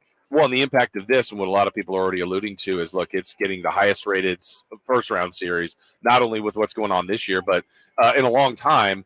And this is the kind of thing with what happens in this building on a regular basis. And for that matter, Chase, it's a great crowd there that I could see executives going, we want that on opening night, or we want that on Christmas Sure. Day. And it shows you how quickly the Kings have turned this around. No doubt. And it's great for the league to have this NorCal rivalry. It's only taken 38 years for both teams to get in the same playoff and to play in the same series, but it's been well worth the wait. I'm trying to figure out, and I'll do my best to describe this. Maybe you can help me, Scott. We're both play-by-play people. What is happening out here in front? There's a mini. Chris, you're here too. There's a mini. I think it's looks like a Warrior jersey. Yeah, I'm gonna show our YouTubers as well. Yeah, are they gonna? Hopefully, they're not gonna set it on fire, are they? No, I don't think so. It might be Pro Warriors. I don't know, but they're. Hopefully, you guys can see this, but I'm moving our computer around there, and and then they've got a guy that's like giving the right lighting. It's the cell phone photography with the Kings thing in the background. It's the Chucky Warrior It doll. is. What is that? Get that out of the DOCO. Yeah. Here. Get that out of here. No name or anything in the back, but very. It's disturbing, different. actually. Yeah, I'm not sure what that is, but I don't know if you guys could see that. We tried to show Speaking it. of which, you were talking about the fans that are coming out Yeah. here. For a while, I mean, we've got Jason Ross impersonators out here. Look do at we the have one? photo that I took right behind you. Oh wow! Tell me Oh, my that gosh. that's not your brother, like standing around. He's Wait, taken no, off since, but let's show our fans. and see if Actually, I think they it's agree. me. I thought it was you, and I'm looking. You're on the air, right? And That's over pretty there, good. You're over there getting a cocktail. I think that's what I looked like yesterday when we were playing golf. Man. But yeah, no, I honestly thought that was you. So you even got people trying to get the vibe and How about DJ that? Ross for an afternoon. here. That's fun. I mean, this is fun, Scott. I know we do this to be in moments like this, and this is rare. Fourth time ever to have a Game 7, a second time ever at home. What a huge moment it'll be for this community, for the city, for this building, for fans. And that's the thing, too, we actually asked on our YouTube today, like, how are you spending today? And it's, some are going to watch it on TV, listen on the radio, be down here as a fan, be in the building. It's got everybody's attention. Oh, it's got the nation's Yeah. attention right now. And for people in Sacramento, it's the only thing people are thinking about. Viewing parties, where you're going to catch the game tonight. Yeah. My mom's thinking about what position on the couch he has to sit in because otherwise the Warriors might go on a run. Right. What shirt's it going to be? Combination.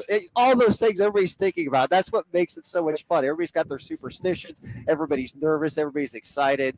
This is what we've wanted for a long time. It's so crazy. I've told this story before, but it made me think about this when we were thinking about the reflection of the scope of what this means for everybody that's following the series besides just here. It might have been 2003 or 4. My family took a trip to Club Med in Hualtuco, Mexico, Yes. just like this most hidden spot. And we were playing golf, and they made you have caddies, and they couldn't speak any English. Right. And so they were kind of a little bit of English, just broken English. Like, what do you do? And I'm trying to explain, and you're going, radio, broadcast. You're just going, what term is going to land? Right. And there's like kind of a look of confusion. Then I said, Sacramento Kings, and he said, Chris Webber, and I went. So you're in the most remote part, and he knew, and then it was like Weber, like they were starting to say players' names, and you just go, wow, like we couldn't really communicate. Then all of a sudden it's Weber, Bibby, we're good. Me 4 years ago in Croatia. Yeah, exactly. Same thing. It's like, where are you just- from? California. Oh, LA? No, Sacramento. You probably never heard of it. The Kings. Bielitsa hit that game winner last night. Like, what? How do you know this? That's awesome. And you just, you get lost in the details of what each game means here. You're imposter's I am back, here. That by is the way. That is me, isn't it? It is. It really is you. Is he going to come over and take your headset, or are you I don't like, know, but I got to take a shift picture with him. changes? Absolutely, we'll get over there and Yeah. get that done. That's kind of weird. It is. It is. I agree. Yeah. But I know you've probably had stories of that too, like where you just in different, not, here it makes sense, but just where other people just are following this team. No doubt about it. I mean, it's like that's what makes it so much fun because the fever of this town, and especially right now we're living it. It's like you don't really walk outside your doorstep without somebody wanting to talk about Kings, and you live for this. I love that, right? Yeah. Out at dinner last night, conversations Kings, just from people sitting around the bar area having fun. And so, this is an ultimate moment for us, and I'm just so glad that we can all enjoy it. And of course, we want it to last just a little bit longer. All right. Any not necessarily predictions, but just feel on who might have that moment today or a moment today. Well, as I told you at the beginning of the series, Joe Davidson did his column. Oh, that's right. On who Say are it going to again. win Kings and Warriors. Say it again. All right. Let's speak it into existence. And Joe kind of teased it. He's like, come up with something creative, funny, interesting. So I'm like, okay, I got to come up with something. So my prediction was Kings in 7, Keegan Murray, 3-point baseline buzzer jumper at the buzzer. Kings celebrate. Beam goes up. Warriors bus breaks down on the way back. Wow. Why'd you have to add that? Why'd you have to add that part? Just for a little added injury insult. Okay, if that happens, again, I think I asked this the other, but does Keegan smile? Oh, yeah, that's a great question. I hadn't thought it through that far. Might be like, Keegan breaks out the Mona Lisa smile. okay, like just and it might be more of the Warriors bus breaking down. What an added wrinkle you put on that. Oh, my goodness. Well, I do hope that happens. Not the bus part. Too. But Scott was right, but the bus didn't break down. So. If that's the part that's wrong, we'll be okay with that. But Scooter, have fun. This will be fun for you on game night in a little bit, or game day. Yes. With Henry. High flyer. I know you're going to enjoy this day. I cannot wait for this to get started. I'm already enjoying it, and I'm going to get your twin over here, have him sit down in my seat, put on the headset, and let people determine who's the real Jason Ross. That's right. All right, that's Scott Marsh. We'll take a break here for the first hour. Then we got another hour ahead. And remember, coming up at 11, Scott Marsh and the high flyer, Henry Turner. We'll have game day. We are getting closer to game 7, Kings and Warriors. We're back with more right after this on Sactown Sports at SactownSports.com. It's Cattles and Ramie. I'm going with one of the ones that gets on my nerves is this guy plays through the whistle. He plays through the whistle. No, he doesn't. Simone. He's got great football IQ, ladies and gentlemen. All right. I'm next. He's a hard hat guy. Yeah. Yep. He puts his hard hat on and he goes to work, Ramie. Lunch pail guy. Yeah, I had hard hat and lunch pail. It was the first on my draft board. Cattles and Ramie, weekday afternoons from 2 to 6 on Sactown Sports. When you take the time to shop at Folsom Lake Honda, there's one thing you'll always find. Happy people ready to serve you. As a family-owned and operated dealership since 2009, customer service is our #1 priority. Our customers love doing business with us, and you will too. Looking to own or lease? During the spring sales event, drive a brand new Accord or Civic. Visit us today at FolsomLakeHonda.com, your one-stop Honda shop. Folsom Lake Honda, yeah, your one-stop Honda shop. Progressive presents Precious Moments.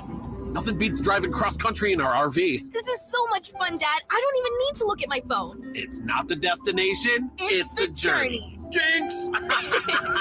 The exchange you just heard didn't actually happen, but it could. Bundle your home and other vehicles with Progressive, and you could use the savings to make sure that RV is always ready to hit the road. Who knows, your teenager might actually put down her phone for 5 minutes. It could happen.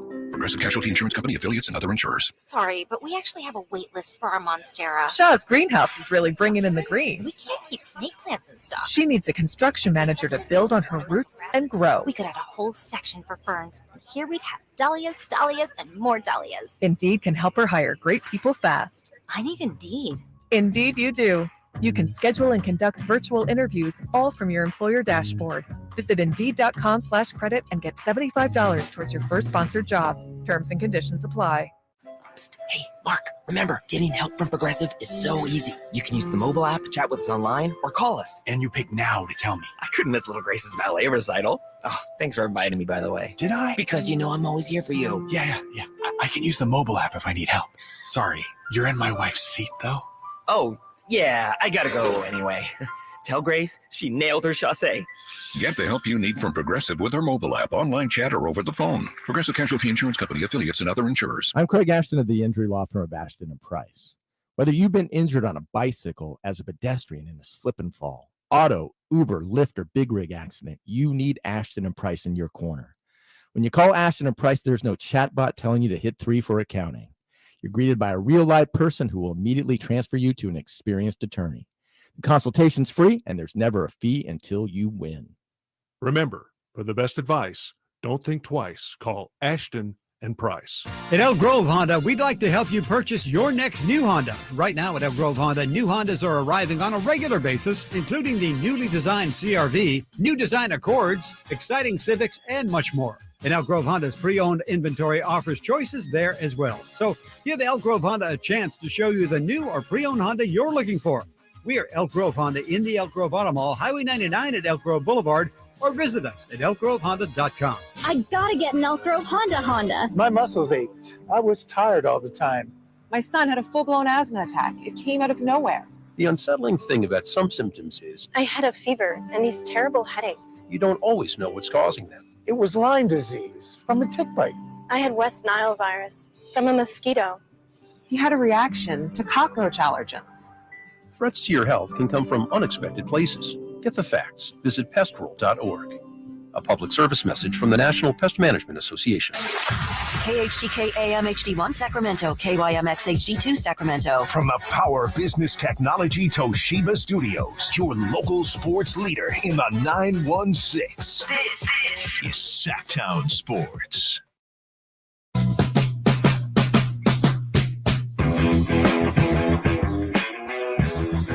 This is special.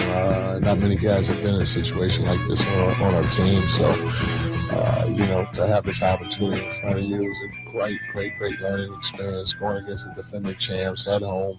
I mean, there was a lot of things that coming into play tomorrow that these guys have not faced in their career, and they may never face in their career again. Who knows? So, yeah, this should be a lot of fun. That was Mike Brown talking about Game 7. Yeah, we're closing in as, what time is it now? 10 o'clock. 1 hour from now, we will get you started with Game Day. That's Scott Marsh and the High Flyer, Henry Turner. Then at noon, the pregame, Toyota tip-off. I'll be there with the High Flyer and the G-Man, and, of course, Gary Gerald on the call at 12:30, Game 7, right here on Sactown Sports. Joining us now, Sean Cunningham. Jason, Chris. Good morning. Sean. Did I wake up an hour ago or not? Did you? No. I was going to say. Everyone accuses me of it because Of being a late sleeper. Well, you're up usually very late.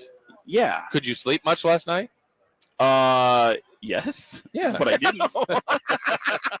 But I have. Did you sleep much last night? No. Okay. No. But not because of this. No. But I because of life. I chose to go out and enjoy the Sacramento evening. Yeah, I mean, the culture of the community. I mean, there was Kings It's about the jerseys culture everywhere, man. Yeah. Like, I wanted to go be in these streets with these people and get the mayor of vibe. Sacramento, Yeah, Sean man. Cunningham. Walking into several establishments and just, everyone just kind of losing their minds about what About you showing up? I do that anyway. I'm like Norm from Cheers. Yes. It's like they bring out the stool and the margarita and here you go. This is your spot, my guy. And no, I mean my gosh. Oh yeah, you were told me yesterday. How was the margarita? Oh, fantastic. Yeah. How much time do you got?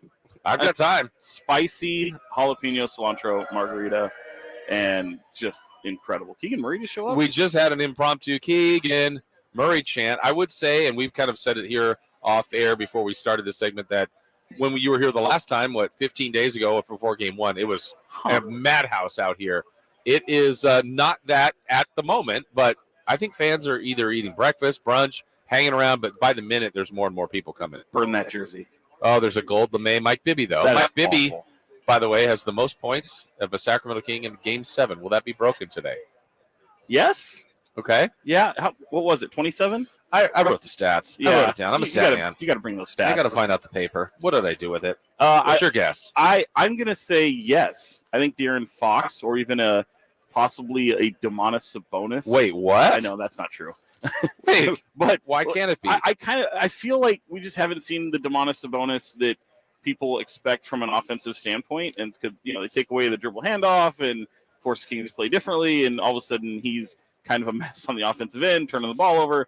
But I do feel like you're going to finally get that Domantas Sabonis that you've grown accustomed to seeing in the regular season. But yeah, maybe it's not going to break Mike Bibby's mark. What was that? 29. 29. No, I don't want that one. So it was 29. The one that I think could be in jeopardy. So I wrote him down. Bibby's most points is 29. I think the most assists was Weber in that game, also at 11. Vlade, I think, had 10 rebounds in maybe in the game 7 against the Mavericks, maybe.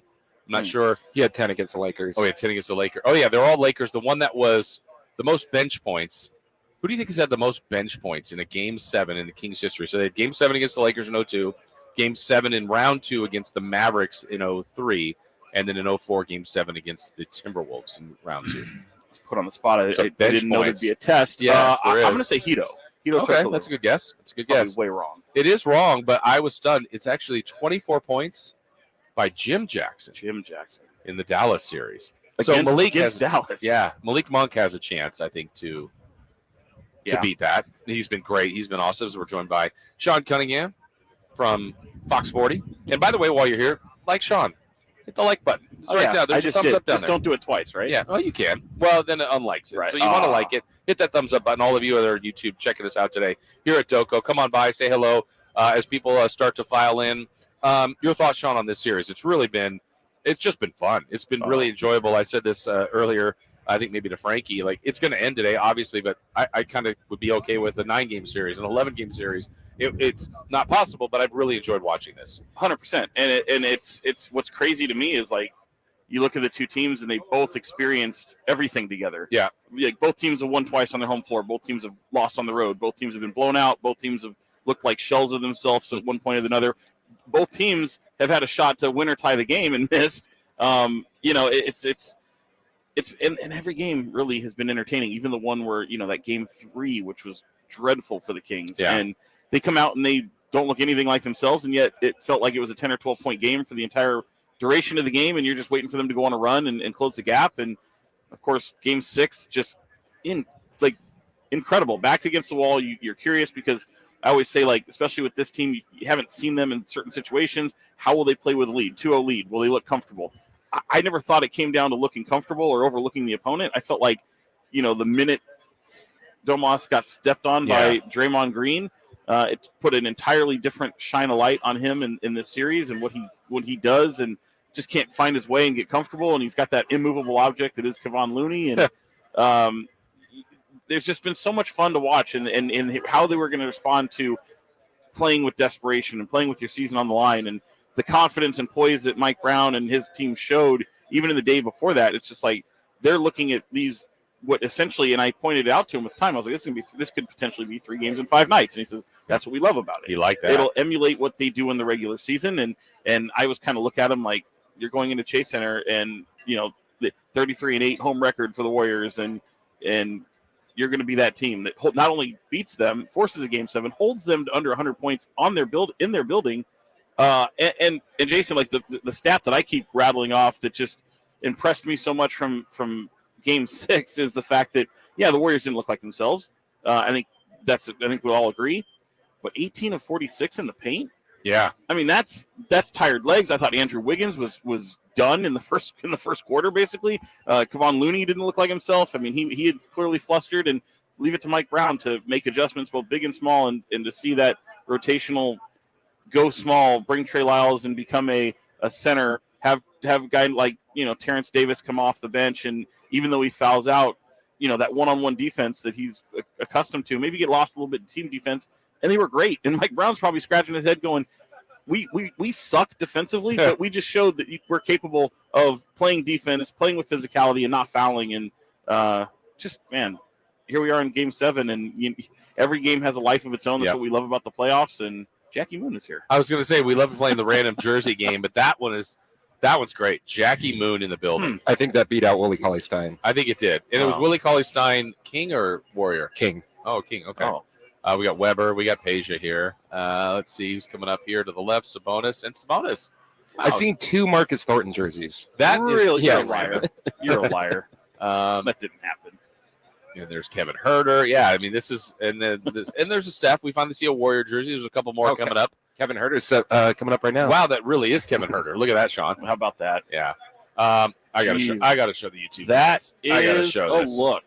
That is Kevin Herter. Hey, Kevin, did you find your shot? There's Kevin Herter. I think we're getting Game 7 Kevin tonight. By the way, Kevin Herter, a lot of blocks in this series. Yes. How about he's got the knee sleeves too? Like he's committed to the bit. You know what though? He's got Jordan sock and an NBA sock. Those Yeah. don't match. I don't like that. Oh, that's the thing that you got to get. I need to have a chat with him. How great would that be if that was Isaiah Thomas to the left? Strongly worded email coming his way. I think he's on to us now. Now I feel like a circus animal. They're all looking at us again. I agree. Sean, you mentioned that. It paused right with my face, right, super close. You mentioned that Mike Brown, what he has done. I thought as we've gotten to like maybe Game 3, Game 4, like you're kind of done with the adjustments. It's like this is what we do. This is who we are. Can this version of ourselves win? But he did tweak things in Game 6, and maybe it was partly because of Sabonis being in foul trouble and then fouling out. But I thought that tweak was great, playing smaller. Didn't go to Len, played Lyles more. Really didn't play Barnes and Mitchell much. Went to TD. What do you expect with now Game 7, where everything should be on the table? Yeah, I mean, I asked him going into Game 6. I said, "Is this like a kitchen sink scenario where you're just throwing everything at the kitchen sink to just do anything and stave off elimination?" And he said, "No." He says, "It's one game," and I'm like, even if it's an elimination game, it kind of surprised me a little bit. Only it's like I didn't expect him to change his starters because he's going to roll with his guys. Like Malik Monk, who's really, in my opinion, won them 2 games in the series. Yeah. They're completely content with him coming off the bench. He knows his role. If anybody knows his role on this team, it's him. And to the point where, like, coming into Game 7, who would have thought that if you needed defense, you're just going to, like, bench Davion Mitchell? Right. Who's your best defender. And, by the way, would fit a small lineup. Like, Terrence Davis fouls out of Game 6. And you're like, oh, here comes Davion Mitchell. Nope, it's Kevin Herter, who's been absolutely dreadful in this series, particularly on the defensive end. Yeah. Obviously, he can shoot, but where's that been? And then he comes and hits 2 of the biggest shots in the series. So, I mean, I think it's going to look a lot like what they did in Game 6, but I also feel like they're more than capable and just, hey, here's Alex Len again. Here's Kessler Edwards again if they want to find some length. Yeah. And if you're the Warriors, I almost wonder if you're looking at Mike Brown's team here and saying, hey, we've taken away the dribble handoff. Sabonis has been kind of a non-factor offensively. I thought Sabonis was really good defensively, and especially in that first half in Game 6. You're almost trying to anticipate, like, do you have to give up something else? Can you give him back the dribble handoff? Because you have to answer some of these shooters, and credit goes to his staff, man. It was Robbie Lemons and Luke Laux and Mike Brown really giving them credit after the game, saying, I listened to my analytics folks. They said put shooting around everywhere and spray. We just spray. And we're going to almost double down on what hasn't worked in the series, which is shooting. And they come off and have the best shooting night of the season, or of the series. Yeah, and it still wasn't that amazing. It really wasn't. I mean, they shot 40% from the floor, which is not really that good. The threes were better, but it wasn't like we've seen them. Yeah, and to that point, it's like Keegan Murray gets going. It just all it takes. Like I knew this was gonna. I knew not to sound like a genius or anything, but that but you can't help yourself. But I can't help myself. Here we are. Let me stretch my legs. How much time do you have? 8-0 run to start. Yeah, and Chase Center being like really a third of the way full, maybe. Yeah. That showed me everything I needed to know about that this Kings team wasn't going to lay down. And if anyone thought, like, and it's kind of funny, man, seeing like a lot of media folks in the Bay Area, and I always joke, you got to cover the Warriors a lot when you're in my position, especially when the Kings season ends. You jump on the Warriors, and honestly, whoever wins this series, I still have to cover them going forward in this playoffs. But it seemed to me like there's a lot of unfamiliarity with this Kings team. Like, this is still a team that's very capable of putting up points. This is a Kings team that keeps coming, that goes on runs, and outside of Game 3 has shown the ability to do that. And they look. I thought the kid, like, all of a sudden, if they just thought, okay, well, we've seen the Warriors kind of flip the switch, especially when it mattered most in Games 4 and 5. Really, they think that they had taken the best punch from the Kings in Game 4. That was probably their best chance of winning at Chase Center, and then here they go and they just fall apart. Right. That's still that same Warriors team that struggled in this series. So Mike Brown's got his work cut out for him, and he's still tinkering. But to me, it was just such a gutty performance. I don't care what adjustments they made. After seeing that 8-0 run, I'm like, he's going to win this game. Wow. that early. Yeah. Want to ask you this, too, because you said it, and it was a good lead into this, that you have more than anybody covered this Warrior team as well. I mean, your primary job here is Sacramento, and we're more concerned about them, but you know this Warrior team. You've seen them give up 3-1 leads. You've seen them win and come back from 3-1. They're champions. This is an incredible organization, an incredible group. Are you sensing anything different from them at all, or is this, like, I know they're going to be confident they can win this game, but what are your thoughts on what your read is on kind of covering them in this series? Yeah, I mean, it just feels like whatever you know of this Warriors team, like this iteration is dead. After this playoff run, short of winning a championship, it just feels like the beginning of the end for them. Someone's going to go. Yeah, I would bet my money that Bob Myers is gone, and then you have to make some pretty tough decisions. But it's also a team that is capable of showing that they have that championship DNA in them, and you almost saw it, man. Like Steph Curry, Game 6. I mean, he starts going off, starts feeling himself, and what the Kings do, they just answer. They prevent them from going on any kind of sustained run. This Warriors team, I think, has had the Kings in their head a little bit. I think the turning point was the Draymond Green situation that took a little bit of pressure off of them, because I felt the pressure the entire time has been on the Warriors. And then once the Kings got their back against the wall, they didn't buckle. Kings absolutely showed that resolve and response, and in the face of adversity, everything shined through. I mean, it's almost like they didn't have any business being there. Yeah, and they didn't know any better. And so, from a Warriors standpoint, though, like, how can they sustain this? This is the first time I've ever looked at them and said they look old. I mean, Steph Curry misses 3 free throws. Unheard of in a game. Last time they did it was like Western Conference Finals last year, and oh, by the way, they look gassed in that series. So they still won. We'll see how this thing goes, but it just feels like, that's not to say that the Warriors can't be a playoff contending, championship possibly contending team in the future, but it's going to look different. It'll be different. Yeah. That's the thought. Like, the stuff we talked about before the series, their experience has to help them. It has to at some point, and maybe it has to some realm, but this is where you go, they've been in this moment. They had to win. They were down 2-1 last year going to Boston. Like, that's a really, or maybe was it 1-1? Whatever it was, they had a spot where they were trailing the Celtics in one of the toughest places to play in the finals. They won that series. So they are more than capable of doing this, but that's where you go, maybe their experience. But I think on the Kings side of things, I feel like they've just been playing free the last couple games, or certainly Game 6, which was, I hope, their same approach today. Yeah, and I think it has to be. I mean, we always talk, well, at least I do. I always talk about pucker factor, and the Kings haven't shown it really. No, I mean, I don't think so. I mean, look, you're gonna in a 7-game series, you're gonna have one that just is a clunker, and if you feel really good if you can win one of those clunkers. But I think if you're the Kings, you're looking at, it's like, I don't care what they look like in Game 6. Certainly they played fantastic, but you're thinking they still haven't seen our best, especially on the offensive end. That might have been the best you've looked defensively. Certainly, I mean, I don't think that's even a question. But if you're the Warriors, like, I think you've already seen them at their best, what they look like in the series, and that was that. Game 5. I was talking, Game 5, and I was talking to a couple people who cover the team. They said to have all those performances, particularly on the offensive end, and what it meant for to even the series, going back home to Chase Center, and how dominant they've been there, particularly with a team that's been dreadful on the road. Let's face it, throughout the season. I don't care if this is just down the street from San Francisco. They just haven't looked the same as they do when they're at home. And to have those 20-point performances from those guys and that many of them, they're like, no, that's one of the all-time performances from this team in the dynasty era. Yeah. If you just look at the playoff series, I mean, it was that impressive. So I think you have seen the best of the Warriors. Well, and my takeaway, too, from that, I agree. And the shot making they made at the end of Game 5 here in this building was incredible. And you acknowledge it, tip of the hat, and I go, but you know what? All those things that happened, the historically great performance, it was a 1-point game with 4 minutes to go, a 3-point game in the last minute and a half.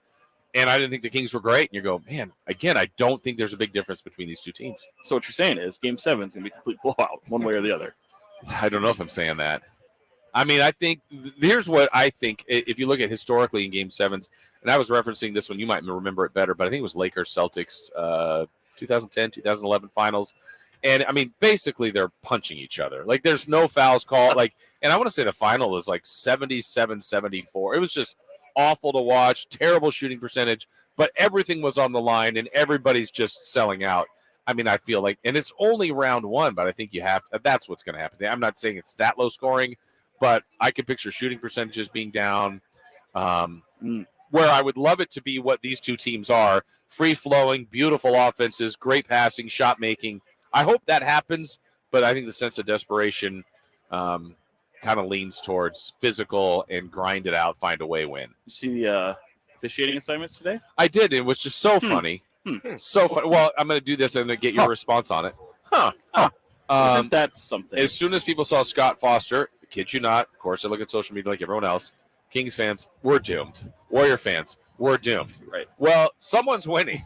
So why? I mean, it's just anyway. Your reaction to seeing the officiating? It's Scott Foster, by the way, Curtis Blair, and I forgot the third. Yeah, I mean, all that matters is, in my opinion, Scott Foster. It's Kevin Scott, Curtis Blair, Ryan Forte is the alternate. Okay. So in case something happens, Scott Foster stubs his What toe are you suggesting? on the way to the arena? Yeah. Hint, hint. Kobe Burger somewhere. Yeah. Bro, like it was so predictable. I think it'll be very, very tight. I really do, or especially early on, and then it's a slugfest the rest of the way. Yeah. I like 48-47 halftime. Yeah, not going to surprise anybody. Yeah. A couple people in foul trouble. Not going to surprise anybody. Yeah. We've seen that in the series.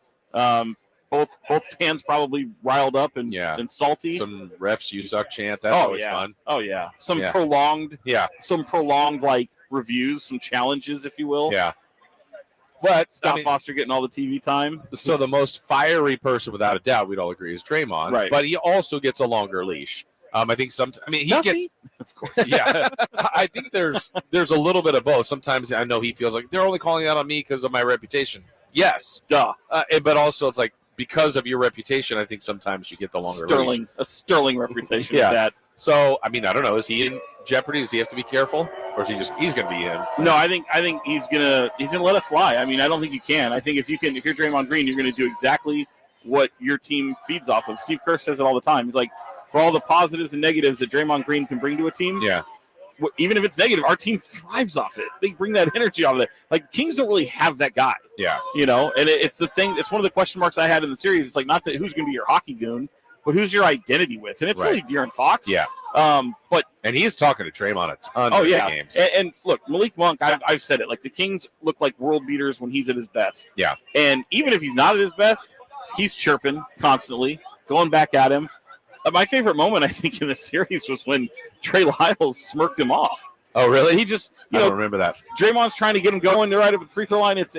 There was a moment it's near the Warriors bench. There's a foul that was called. It's on Draymond. He starts doing all these gyrations towards Trey Lyles, and he just gave him that Drake smirk. Yeah. And it, they broke down the barrier. Those antics haven't phased the Kings at all. Yeah. Like Kings don't take the bait from the media. They don't take the bait from Draymond. They haven't given any bulletin board material.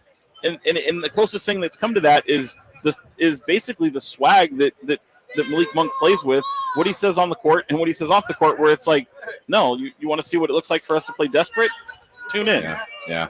So gut feeling today, not necessarily a winner or loser or whatever, but just someone that has a key moment or a key play or a heroic performance in Game 7. I think we're going to see like a vintage De'Aaron Fox performance. That'd be awesome. And Curry too, probably, right? And definitely from Steph Curry. Yeah. He scares me. I got to admit, he scares me. Is there any more place on the floor he can't hit from? No. And I mean, like, even I'm going to go to Game 5 where, back to the Warriors kind of historically great game. He was, 2 of 10 from 3, but the twos that he made, I mean, so difficult. High off the glass. They're like trick shots. He's amazing. I think he's got a good future. Yes. Yeah. Maybe as a Harlem Globetrotter. He could be. I mean, it's handles, insane. his shooting. Man, I the entire time in the series, and I wish I would have known now what I knew then. Did I do that right? I don't know. I wish I knew then what I know now. There you go. Right? Okay. Hey, it's a dog. What's up, dog?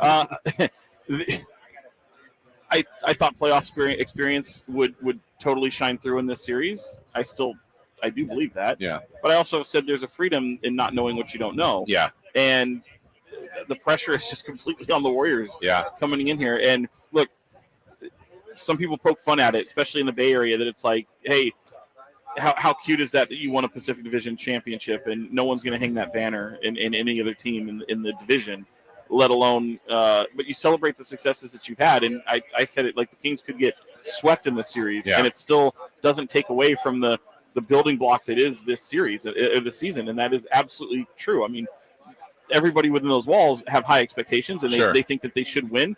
but are realistic to know that, man, this has been something. This has been a level of success that we want to build off of. And you could say it's put a big step forward in going into that development. Mm-hmm.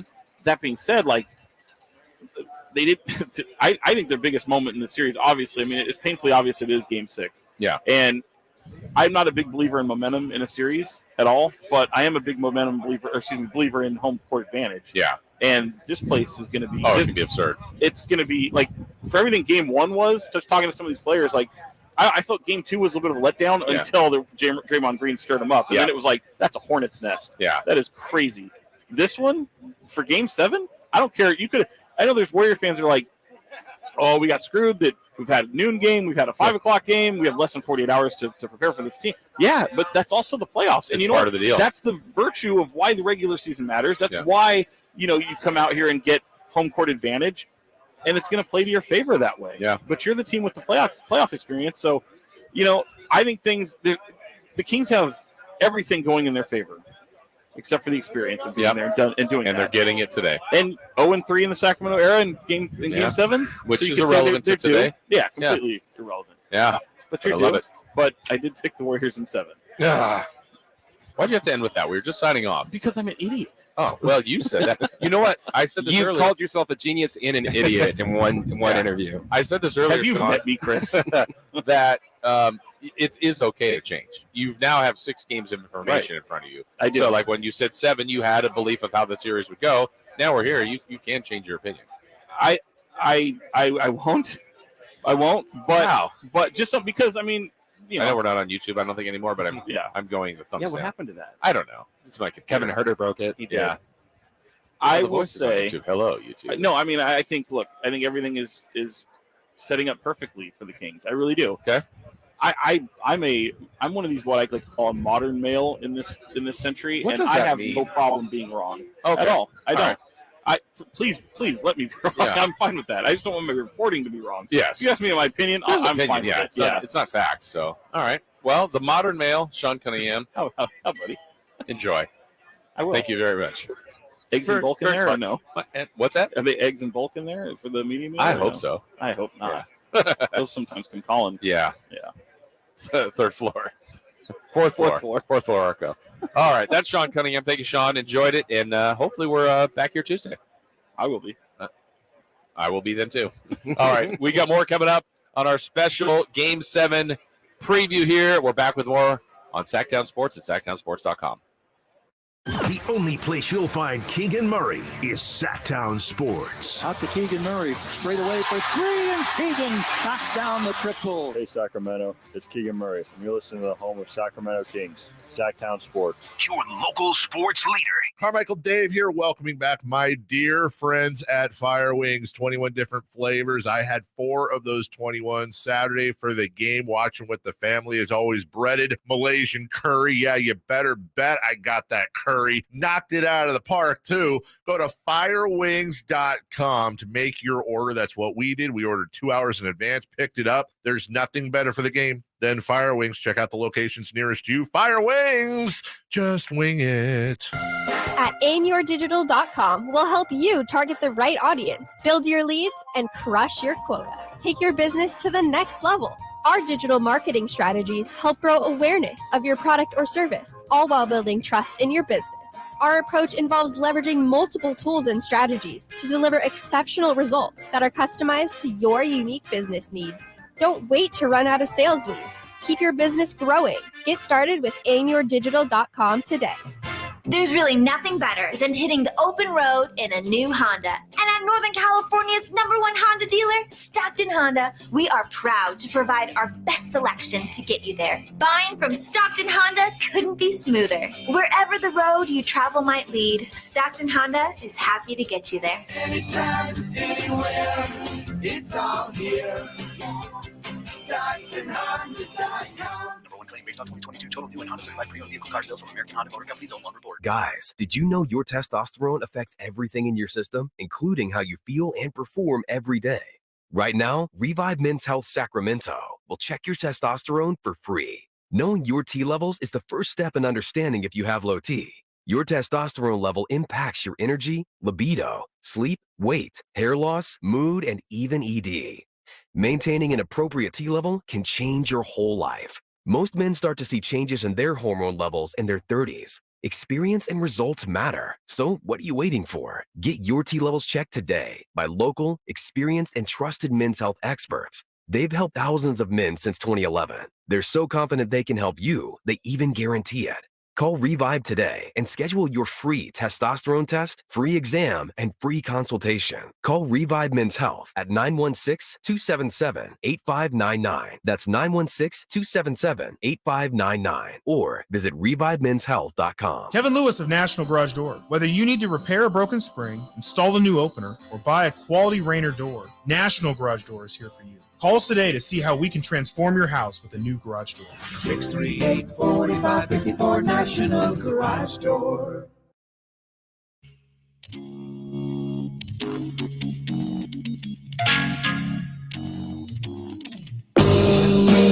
You know, that's something that you hope for as a fan when you're watching this Game 7, because you know it's going to be the best game of the series, more than likely. So, you know, this is my third one that I've been a part of, and the other two were extremely, you know, great games, so I'm expecting nothing less from this one. That right there is Trey Lyles talking about Game 7. Nothing better. Well, the best thing in sports is when you win a Game 7. Yes. Yeah, hopefully that happens today for the Sacramento Kings. We're getting closer to tip-off for Game 7. The Cowbells are here. We've heard some Keegan Murray chants, and DOCO starting to come alive. Oh, yeah. You hear those cowbells? How about that? I got a fever. I like it. And the only prescription is more cowbell. We got Darth Vader. No, that's a Stormtrooper. That's a Stormtrooper. Yes. What we got going on over here? Well, we got joining us right now, Chris Watkins. What's up? What's up, Chris? You good? Feeling pretty good. Yeah. Feeling good for like Game that. 7, you know? I was that. expecting a lot of nerves, a lot of anxiety heading in today. I feel calm.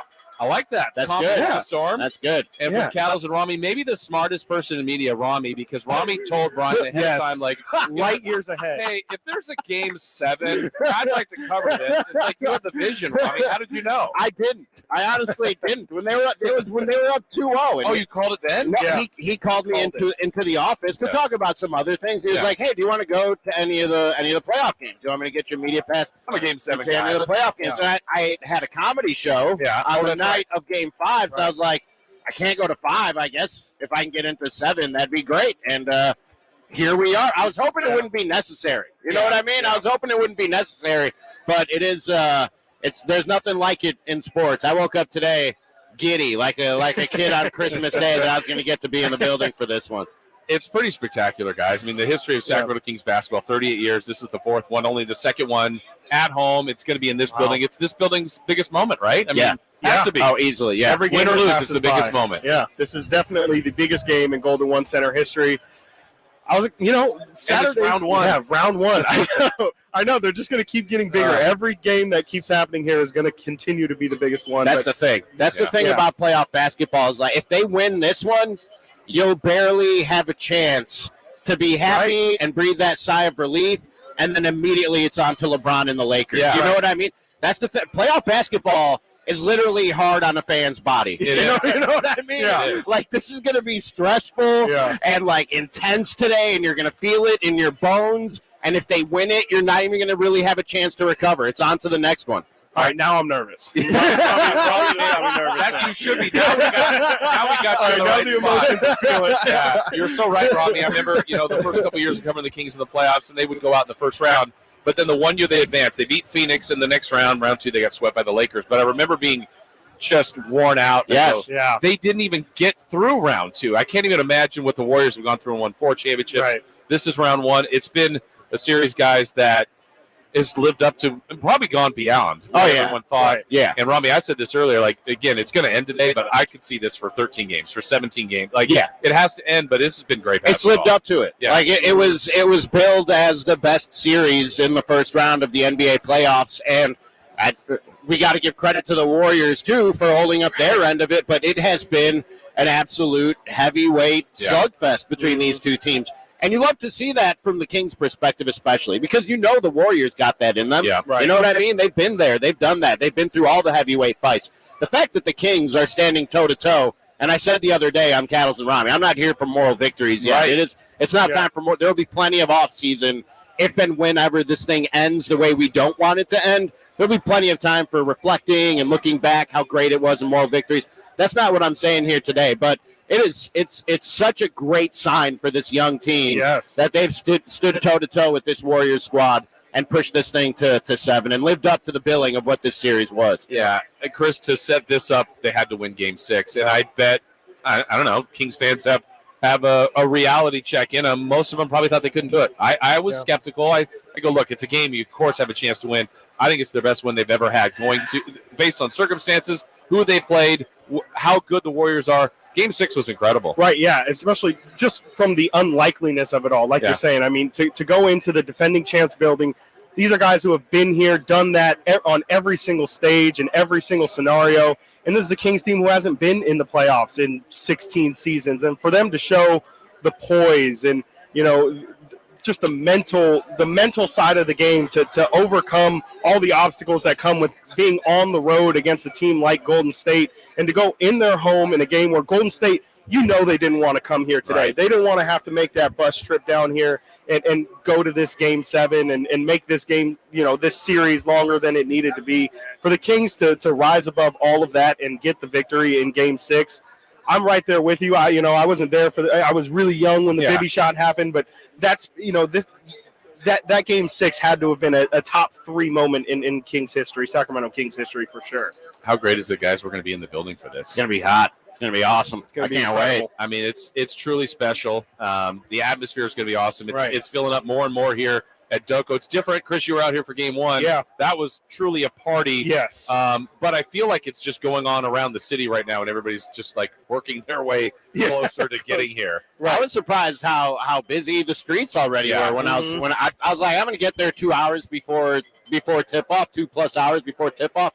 I did not expect, not just here in DOCO, but the streets leading up to DOCO to be as hopping and as busy and buzzing as they were. How has Game 2 and 5 been for you guys? You and Nick were out here. Is it pretty wild? Oh, yeah. Yeah, I think game 5, it was hot out. So I think people were waiting. They didn't want to stand in the sun too long. But Game 1 was intense. Like, we could barely – I left here – and I felt like an opponent playing a road game at Golden once. Like, my brain was rattling when I left here. I just needed a quiet night and just, watch the game with my girlfriend after that one. That was – people were ready. And people are ready today, man. This is a great scene out here. This is amazing. Shouldn't Kevin Herter be inside? He should. I would hope so. What's he doing? I saw that. I'm like, Kevin. Out here posing for pictures. Yeah. I mean, maybe he's loose. I mean, he's not. Exactly. He's not you like to see that. Yeah, exactly. He's not thinking about the game. He's comfortable. Exactly. And what we've been talking about, Chris, Game 7 Kevin. Look, I heard a lot about Game 6 play. Play did okay in Game 6. Obviously, Kings got the result. But I'm excited tonight to see the return of Game 7 Kevin. Is that a thing? Kevin Herter in Game 7 when he was on the Atlanta Hawks, took out Philadelphia in the second round to advance the Atlanta Hawks to the conference championship game. He had 27 points, hit 50, 60% from 3.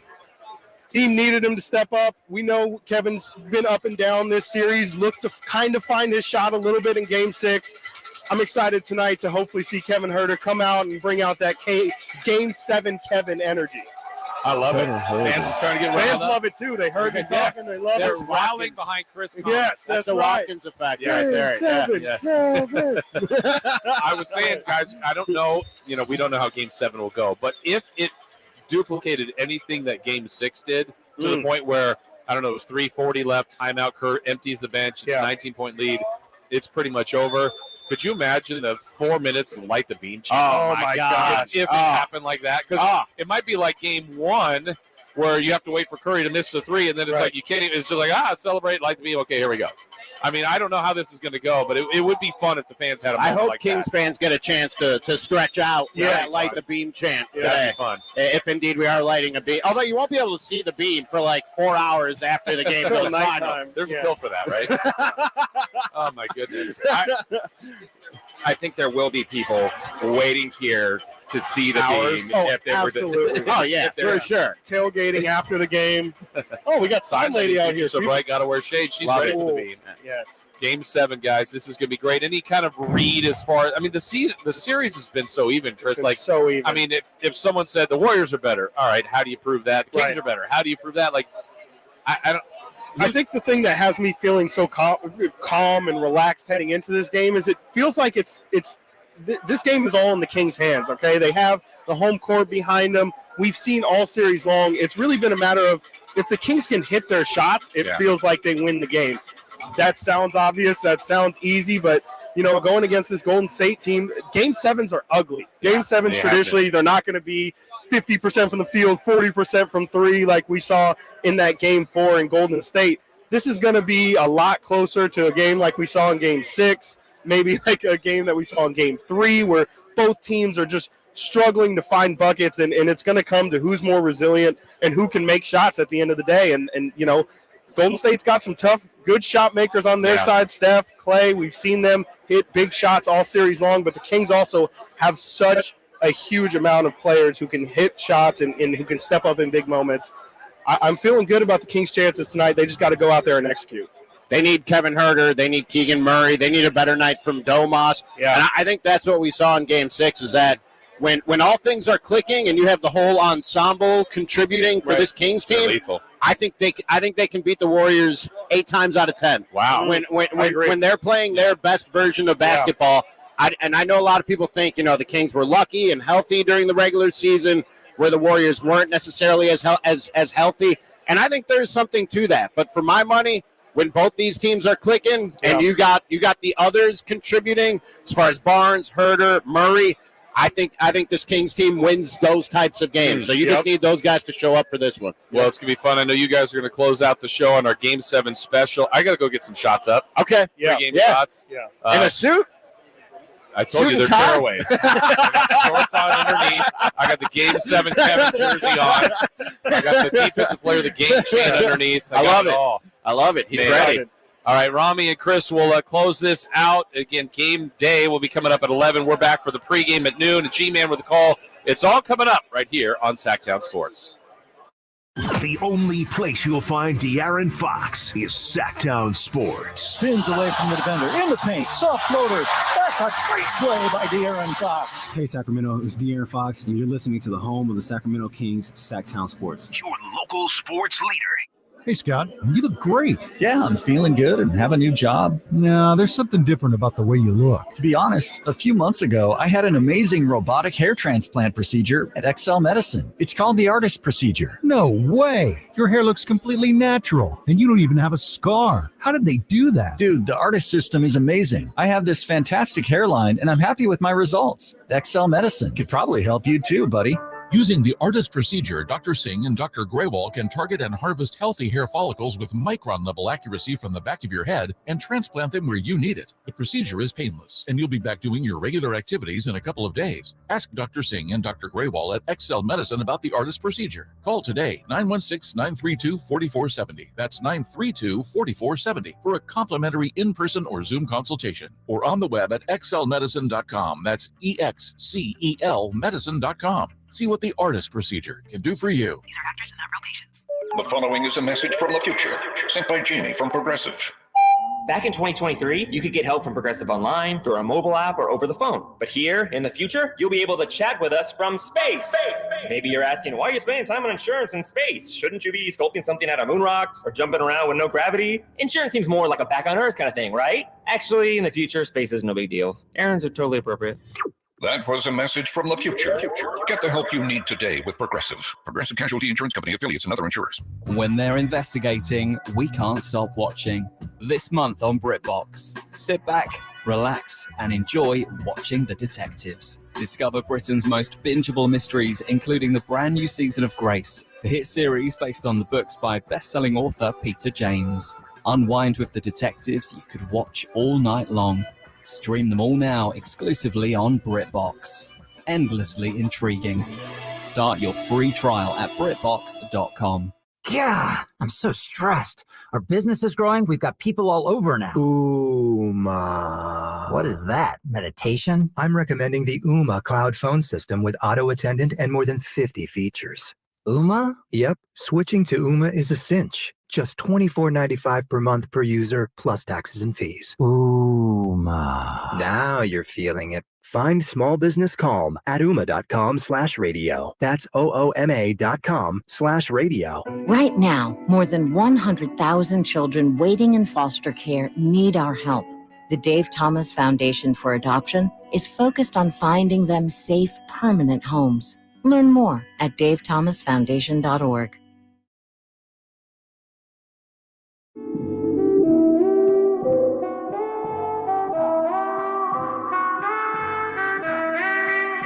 Just a great opportunity for us as a team. Came in here with one goal in mind. It was to get back on the bus and go back to SAC. We fought all year for our position, to be in this position to play home court on a Game 7. And we'll bring it. Game 7, Kevin right there, Chris Watkins, Ramie Makhlouf, Chris Watkins out here at the Golden One Center in DOCO before Game 7 between the Warriors and the Kings out here, and it is all the way up. It is all the way up out here at Golden One. So we had promotions, Bobby riling up the crowd, tossing out some towels. Man knows how to work. That man knows how to work a crowd for sure. For sure. We're doing a radio show, sir. We're on the air. I don't know what you're trying to tell me. I'm not sure what you're trying to tell me. Yeah, we're doing. Yes, sir. That's the technology we're using. We're doing a radio show right now. It is hyped out here, man. And Chris, I feel like one of the keys to this game is riding this wave, feeding off this energy. Absolutely. I know the Warriors have been through all the battles. They've been on all the road games and all the playoff games. Yep. Put a little doubt, put a little fear in those guys, if that's even possible early on in this one. Let the Golden One Center that's already riled up outside the arena, let them get going inside that building, get this place rocking, and ride that wave. Yes, absolutely. We saw them get off to a good start in Game 5. They weren't able to capitalize on it, but I completely agree with you, Ramie. You have to get this crowd going, get the energy in the building from the jump, and make the Warriors feel that pressure. Again, I've been saying it all week long. It feels like, the Kings are kind of playing with house money here. They've had an incredible season. They've got a great road win now, got 2 good home wins. I know we're not doing moral victories, but there's so much pressure on this Golden State team has all the expectations. Mm-hmm. If Golden State loses tonight, Monday is going to be full of first take. Oh, is this the end of the dynasty? Draymond Green, what happens with him?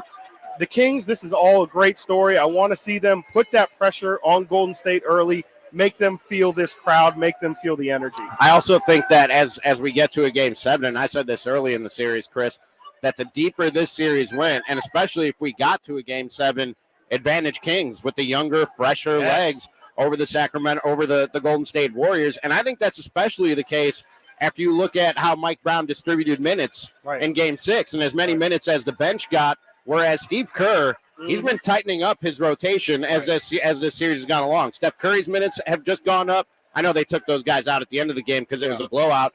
Draymond Green, Klay Thompson, all their key players have been playing huge minutes. And we saw in that last game Mike Brown sort of pivot his strategy in terms of how he was distributing minutes. Yeah. The Kings players, and especially the front 5, they should be much fresher today.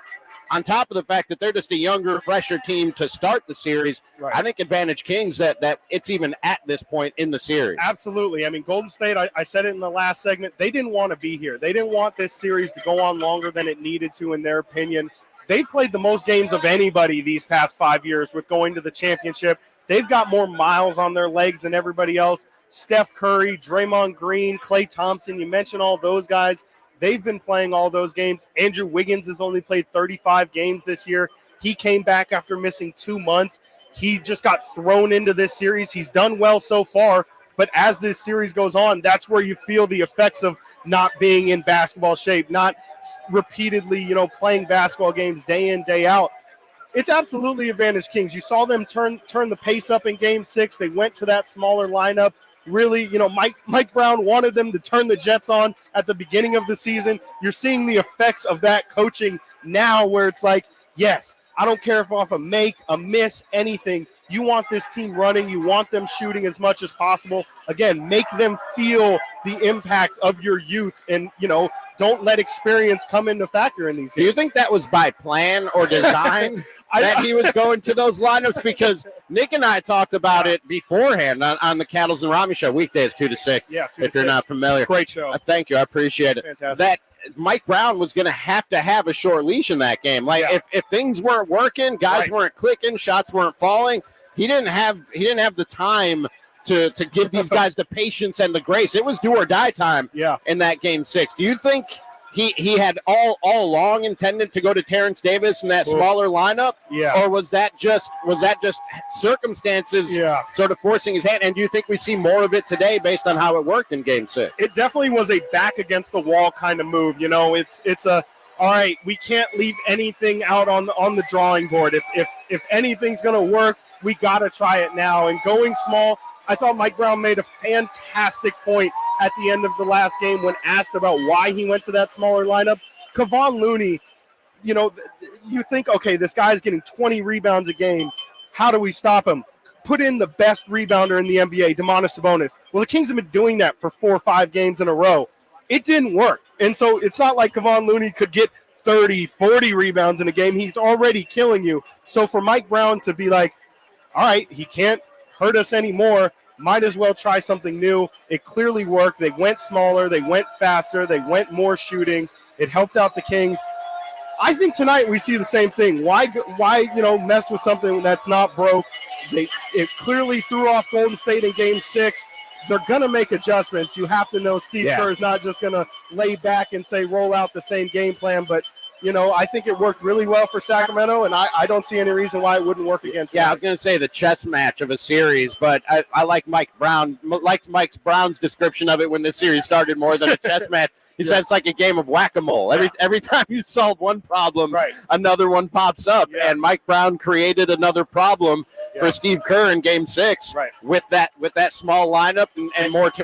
Terrence Davis. I shouldn't even say more. Terrence Davis was more Terrence Davis. So it'll be interesting to see how Steve Kerr counters that. And if that works, Mike Brown on the fly. If you're coming out of here with a victory and we're lighting that beam tonight and going on to face the Lakers in round 2, he's going to have to come up with an adjustment to whatever Steve Kerr's adjustment is to start this game to that smaller lineup. Absolutely. And, they can look at we've seen Jonathan Kuminga get some sparing minutes. We've seen Moses Moody get a couple minutes here and there. The thing that I think the Kings absolutely cannot have tonight, the easiest path for Golden State success, to me, it starts with number 30. I mean, it sounds obvious, but you can't let Steph Curry come into a Game 7 and just completely take over. I don't think, you don't want to see Steph Curry with 35, 40 points at the end of tonight, because to me, that's Golden State's best shot at winning is just Steph going ridiculous, and then, the supplemental guys. Can Clay give them 20? Can Wiggins give the Kings problems in this series? To me, it all starts with stopping Steph Curry and how the Kings do that. We've seen Davion Mitchell get a good helping of minutes. He was kind of the sacrificial lamb for Terrence Davis to get those minutes in Game 6. It'll be interesting to me to see how Mike Brown balances that as well. I mean, Davion, to me, has been the second or third most important player to the Kings throughout this series. And so, if Terrence Davis's minutes have to come at the expense of Davion Mitchell, it'll be interesting to me to see how Mike Brown kind of balances and that was honestly the surprising thing about the Terrence Davis experiment was that you were sacrificing the defense of Davion Mitchell, and I was like, man, how's that going to work out for you? But to Terrence Davis's credit, I mean, to the point where he fouled out, he probably took it a little too far. But I like that. He was in Steph Curry's body the whole game. He was just getting into him the whole game and making it really hard, as hard as Davion Mitchell made it for him the first 5 games of the series. I absolutely, I saw a lot of people were critical of Terrence Davis fouling out and getting those. I personally love it. You're coming in off the bench. Terrence Davis knows, he's not going to be playing 30, 35 minutes in this game. If you're not going to play defense, he was playing good defense, but you might as well use all 6 fouls, in my opinion. You know what it reminds me of is, I grew up in Chicago with the 90s Bulls, and Phil Jackson always had a strategy of 3 centers who he didn't care about. And they were basically out there when you faced the Shaqs and the Ewings and the Alonzo Mournings of the world to use their fouls. Absolutely. You know what I mean? Absolutely. To be physical with those guys and use up those fouls and make their life as hard and as frustrating as possible. If you take the same tactic between Davion Mitchell and Terrence Davis and a little bit of De'Aaron Fox, I don't want De'Aaron Fox fouling out. Definitely don't But want if that. you use up, 11, 12 fouls between Mitchell and Terrence Davis and just getting under the skin of Steph Curry, I think it's worth it on some level. You know what I mean? You want to set the tone physically, too. I mean, that's something we saw in Game 1 and in Game 6 the other night. The defensive physicality, to me, was so big.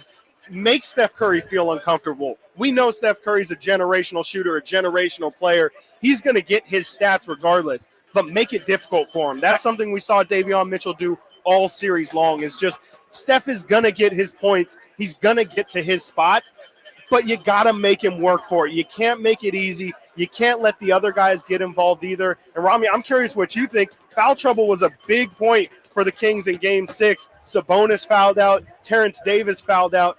Do you think that the Kings can fix that issue, and can they survive their guys getting in foul trouble tonight? I think Mike Brown is talking to the guys. He needs to be safer and telling them play a little safer, but it's Game 7, man. Got to be physical. Got to be physical. Got to muck this thing up. Yeah. And got to get out of here with the W by any means necessary. Do they do it tonight? Yes or no, Chris Watkins? Absolutely. They're getting it done tonight. This crowd is incredible. It's an early start. It's going to be a parade in this city. Light that beam, baby, for Chris Watkins. I'm Ramie Makhlouf for Jason Anderson. Also, let's go Kings. Game night is up next, then Game 7 right here on Sactown Sports. Let's go. Let's go. It's the Carmichael Dave Show with Jason Ross. The entire Warriors defensive game plan is thrown at limiting Domantas Sabonis. Spend less energy on Domas getting owned by Kevon Looney and choking in the playoffs, and actually look at the bigger picture that the other three guys on the floor with Sabonis and Fox are not doing their jobs as well as they normally would. The Carmichael Dave Show with Jason Ross. Weekday mornings from 6 to 10 on Sactown Sports. O'Reilly. Does your vehicle have over 75,000 miles? Get maximum high-mileage engine protection with new Syntec Full Synthetic High-Mileage Motor Oil exclusively at O'Reilly Auto Parts. Right now, get 5 quarts of Syntec High Mileage and a MicroGuard Select Oil Filter for just $34.99. Limit supply. Ask for Syntec High Mileage at O'Reilly Auto Parts. O'Reilly Auto Parts.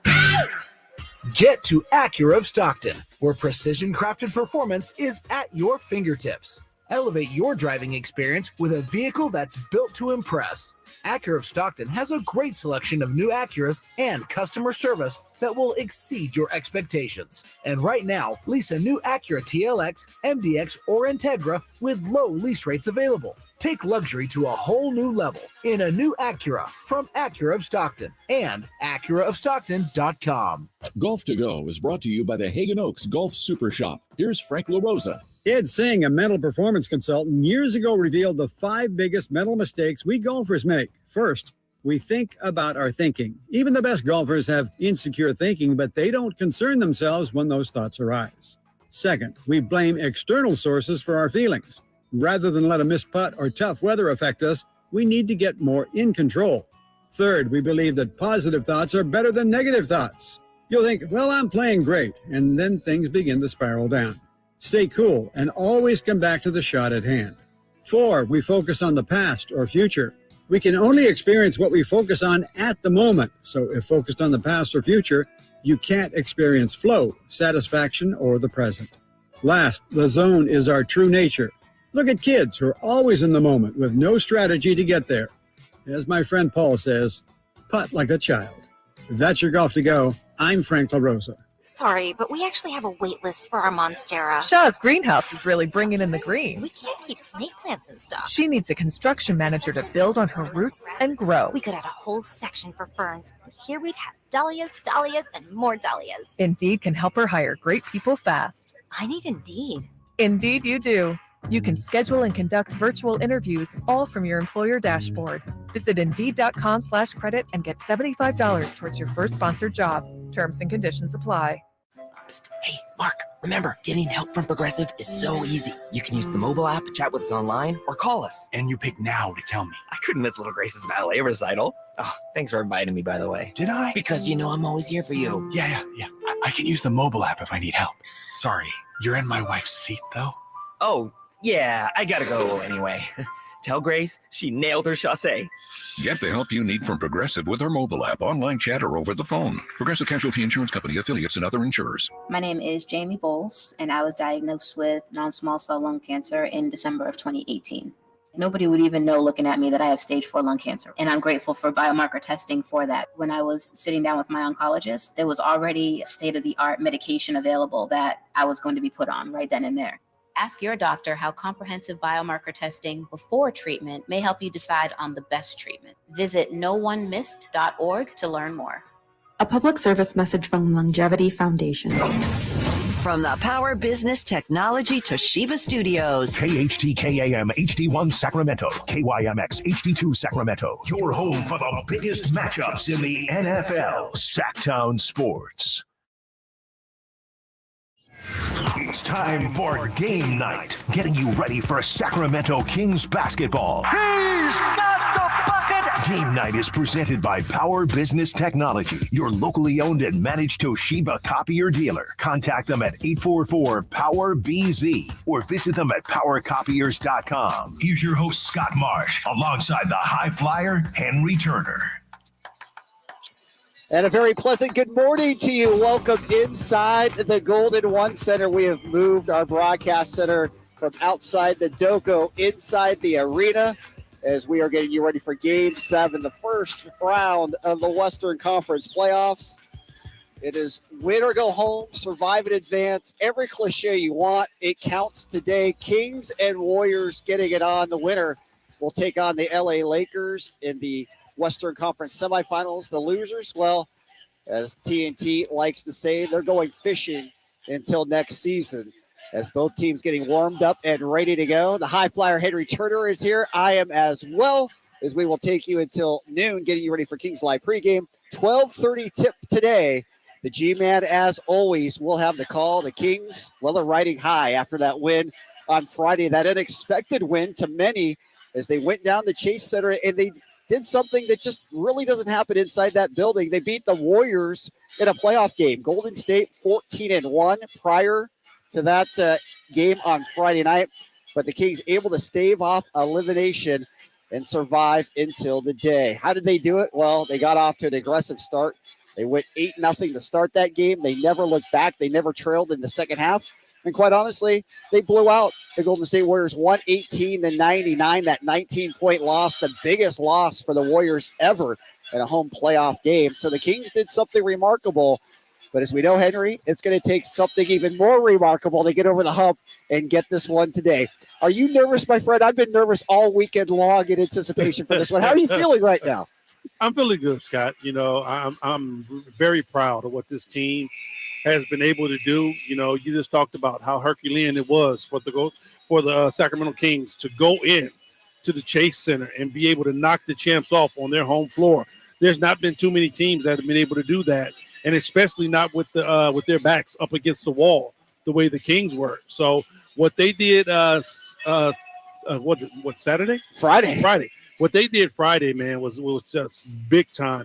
And like right now, I think they're in the driver's seat, man. I mean, you know, you got the momentum that has swung your way. You won that game. You come home. You're on your home floor. You have your home crowd here. It couldn't set up any better for the Kings. And that's why they work so hard throughout the regular season to get the home court advantage in Game 7s. And when you look at the percentages in Game 7s, the home team wins 76% of the time. This will be the 146th all-time Game 7 in NBA history. The home teams won 110. The road teams have won 35. But as we know, we're not talking about just any road team today. We're talking about the defending champion Golden State Warriors. Yeah, that's the thing. That's the thing, Scott. You're talking about a basketball team that has went up against almost every different type of scenario they've seen. And, you know, to keep it quite frank, man, they've gotten the job done. So, you know, I hope the Kings can once again come out and do something that hasn't been done, and that's knocking the champs out. No doubt. It's going to take a knockout blow. The Warriors certainly are not going to give it up easily. But Friday night, what an effort from Sacramento. their backs were against the wall. They knew it was do or die time. They came out on a flurry. Sabonis and company all over the floor. They got off to a terrific start. They left it all out at the Chase Center, and they got that big-time win. You know, Scott, we know what this team can do offensively. I'm not going to even talk about what happened all on the offensive side of the ball. Defensively is where the Kings stepped up. I'm sitting up here just tracking offensive fouls. You know, they were able to create at least 5 to 6 offensive fouls to where the Golden State Warriors got down into the teeth and guys just took charges, got outside the restricted area, gave up their bodies, understanding that they were going to take a serious blow and was able to get that ball and get a turnover. Man, the 50-50 balls were huge for the Sacramento Kings. The hustle plays were huge for the Kings. They just came out and outplayed them all in all. On every aspect Friday. You know, Steve Kerr's talked about it the entire series, but whoever wins the rebounding and turnover advantage is winning the series. And, you know, the Warriors had turned the tables in games 3 through 5, but in game 6, the Kings turned it right back. The Warriors in that game had 18 turnovers, and the Kings were able to get 19 points off those turnovers. And in rebounding margin, the Kings ended up out-rebounding the Warriors 53-42. The Kings had 18 offensive rebounds in that game. You know what, Scott? Let me throw this out there at you. When you talk about the Kings winning the rebounding game, I'll tell you one reason why they were able to do that. When the Kings go small, and I mean really, really small, when they put Trey Lyles at that 5 position, what that does is that makes them take Looney off the floor. Yeah. And Looney is basically a rebounding gobbler. He gets everything that comes off the rim. So when they take Looney out, the Kings put Trey at 5. That's a twofer. Their big-time rebounder isn't there. He can't sit down in the lane and just wait on everybody anymore. Now you got Trey Lyles who can stretch the floor, can knock down a 3. Now Draymond Green has to come out and guard him. It's nobody at the basket. When you run that high pick and roll with Trey Lyles and Malik Monk, Malik gets either all the way to the basket and scores, or he kicks it back out for 3, and the floor is spread. Yes, definitely the floor was spread Friday, and that was the adjustment that Mike Brown made. We were wondering if we were going to see Trey Lyles as the backup for Sabonis. We had seen Alex Len prior in the series, and in all honesty, Len played well, but the Kings wanted to try this small ball attack. It was assistant coach Luke Laux along with Robbie Lemons, who does all their metrics, their analytics, who thought this might be the best way to attack it. They convinced Mike Brown of it. Not that he needed a ton of convincing because he knows what Trey Lyles can do, but boy, what a difference it made. Well, it was one of those things that had to happen. Sabonis was in foul trouble. So when Sabonis went to foul trouble, they elected to put Trey Lyles at that 5 position. And you know, Scott, let's keep it honest. This is not the first time we've seen Trey Lyles hit that 5 position to be very, very productive. You remember when they were playing a 1 Minnesota? Oh, yeah. And Rudy Gobert was killing us at the rim. And Sabonis, once again, got in foul trouble. The Kings elected to go small, put Trey Lyles at the 5, and that straight neutralized Rudy Gobert. They had to take him out the game, and the Kings were able to win that basketball game. Yeah, no doubt. And Trey Lyles had a nice game, 12 points for Sacramento, had a couple of threes. The Kings, the three-point shooting percentage wasn't amazing, but it was better than at any point in this series. They made 17 on Friday night, 38% from the field. It was good to see them getting it going from downtown. Obviously, the Kings, a big part of their success is when they're hitting threes. Oh, no doubt. I mean, that's when they're at their best. But, Scott, against this Golden State Warrior team that likes to push the ball out around the three-point area, if you're able to get down into the teeth of their defense, that's where you hurt them the most. No doubt. And for the Warriors, again, an older team, having to turn it around. The series at the beginning, a lot of 2-day breaks between games, but gets more compacted as the later games in the series go on. So the turnaround for Friday night was just 1 day. The Kings ran a lot of players off that bench, and the Warriors were the team that looked a little bit weary at the end. Yeah. I think they took a punch to where I don't know if they ran out of gas, but I do know the Warriors looked like a basketball team that was like, we've given everything we got, and it still isn't enough to beat these guys on this particular day.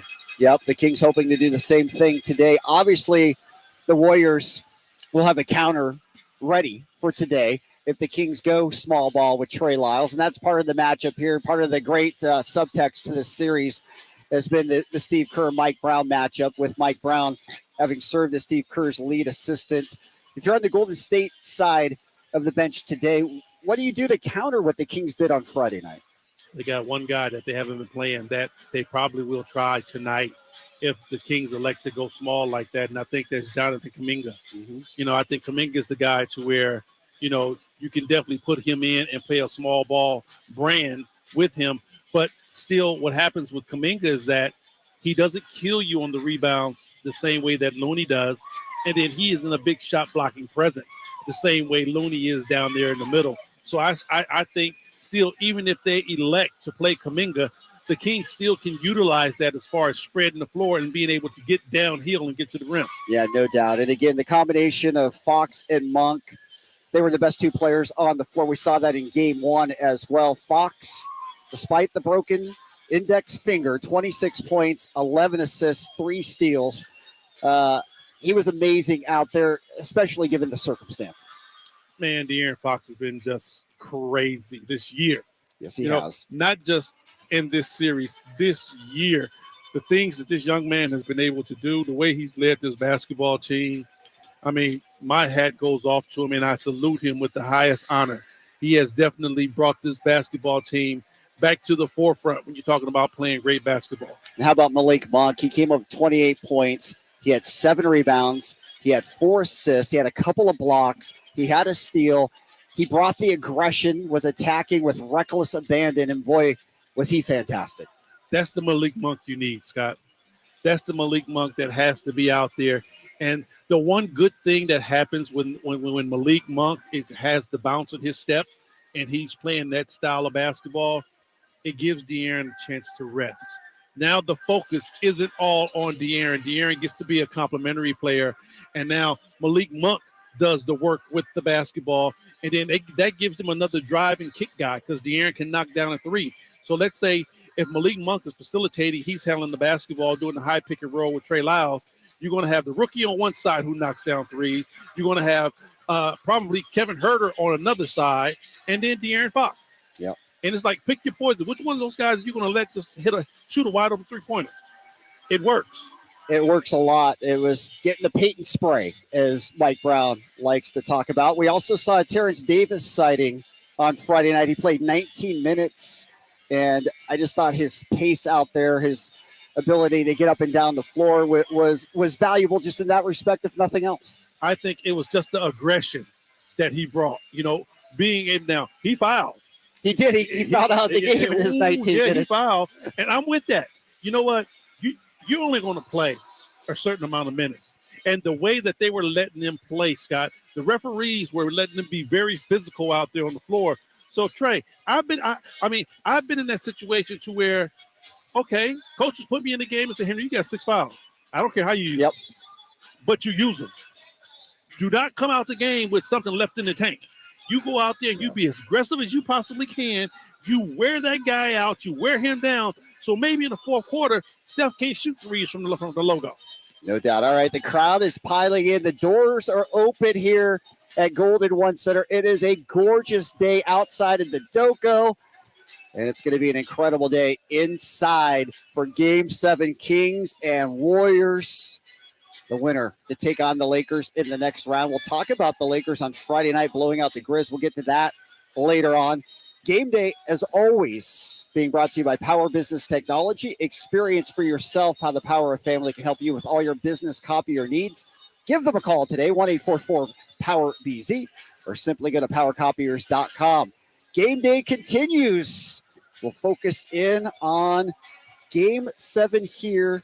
And who might be the unlikely hero? There's usually somebody who steps up in a Game 7. Who could that possibly be today? We'll talk about it on Sactown Sports 1140. The only place you'll find Keegan Murray is Sactown Sports. Out to Keegan Murray, straight away for 3, and Keegan knocks down the triple. Hey, Sacramento, it's Keegan Murray, and you're listening to the home of Sacramento Kings, Sactown Sports. Your local sports leader.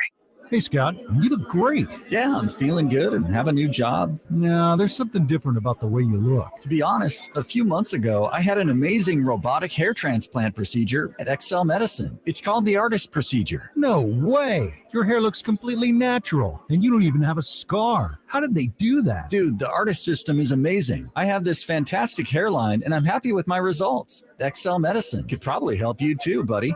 Using the artist procedure, Dr. Singh and Dr. Graywall can target and harvest healthy hair follicles with micron-level accuracy from the back of your head and transplant them where you need it. The procedure is painless, and you'll be back doing your regular activities in a couple of days. Ask Dr. Singh and Dr. Graywall at Excel Medicine about the artist procedure. Call today, 916-932-4470. That's 932-4470 for a complimentary in-person or Zoom consultation. Or on the web at excelmedicine.com. That's EXCEL medicine.com.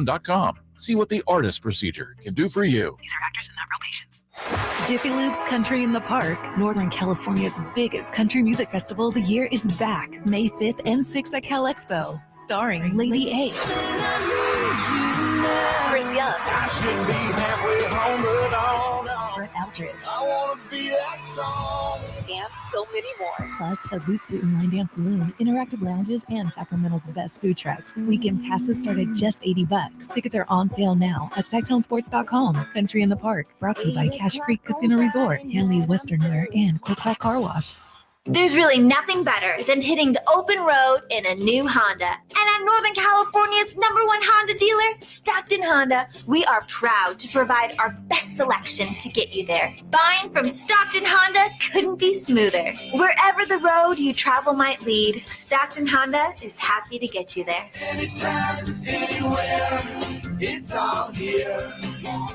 StocktonHonda.com. #1 claim based on 2022 total new and Honda certified pre-owned vehicle car sales from American Honda Motor Company's own report. For a business to thrive, there needs to be a constant stream of new customers. This happens through strong lead generation. Did you know that lead generation is one of the most important tools of any marketing campaign? Let us help you identify your target audience and market your products and services to them. To get started today, contact aimyourdigital.com. That's aimyourdigital.com and start seeing results today. The all-new NBA app is happening and has you covered from coast to coast. My goodness! Live tip-offs at your fingertips and highlights right as they happen. Steph Curry drills the three. Catch every can't-miss moment before, during, and after the game. And behind the scenes like you've never seen. Let's go! It's all access, all the time. Get on through 1, 2, 3. All in one app. Because if it's happening in the new NBA app. So get the app today.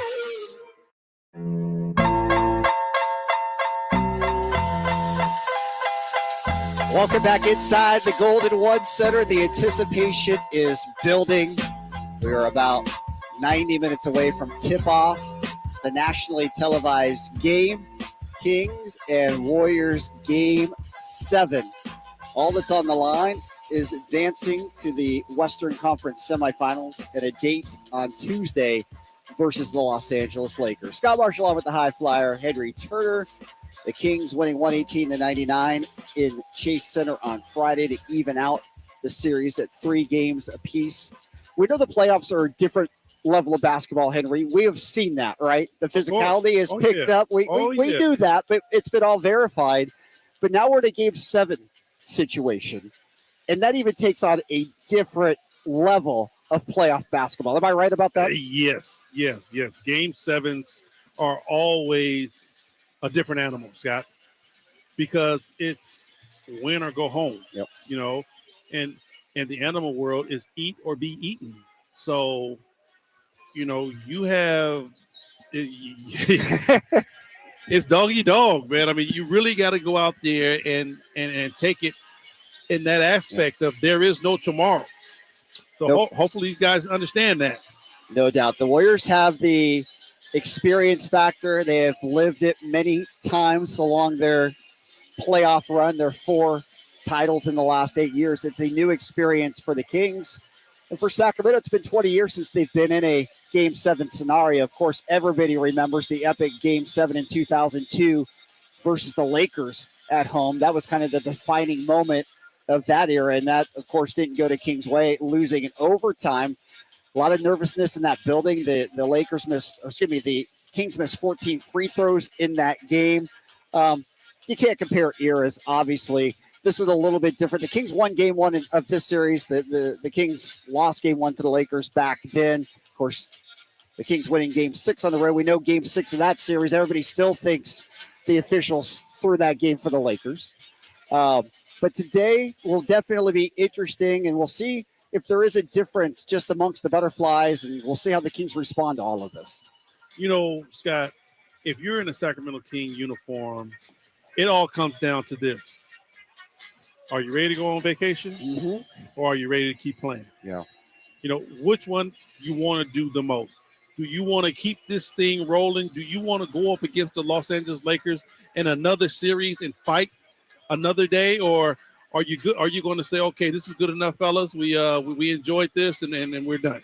No doubt. Kevin Huerter getting his shots up.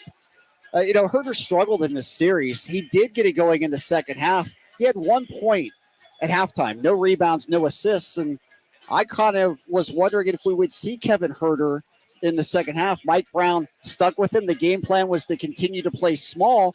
Huerter got it going in the second half, and that lineup and Mike Brown's belief in him, as he's had all season long, paid off. Oh, man, Kevin Huerter made some shots, too. You know, he knocked some shots down that were big time for the Kings, and they needed them. You know, when you got Malik Monk going crazy out there on the floor, you know, you got De'Aaron holding it down. Keegan's out there. Trey's knocking some shots down, and then Kevin Huerter gets it going. Yep. Now you're clicking on all cylinders. It's like, okay, pick your poison, fellas, because whichever one you let shoot, it's going to knock it down. Yeah, no doubt. Sabonis warming up as well. He's got the shiner under the right eye. He took that elbow from Kevon Looney on that jump ball scenario. No foul call, and a lot of people wondering how was there not a flagrant called on that. Referees did not see it.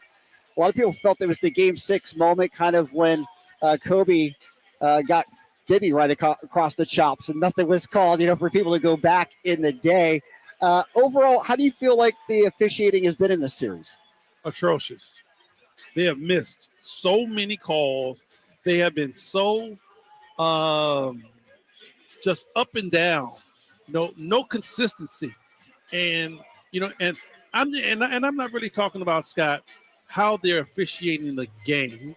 I'll give you an example. De'Aaron Fox comes down and he gets fouled. They don't make the call.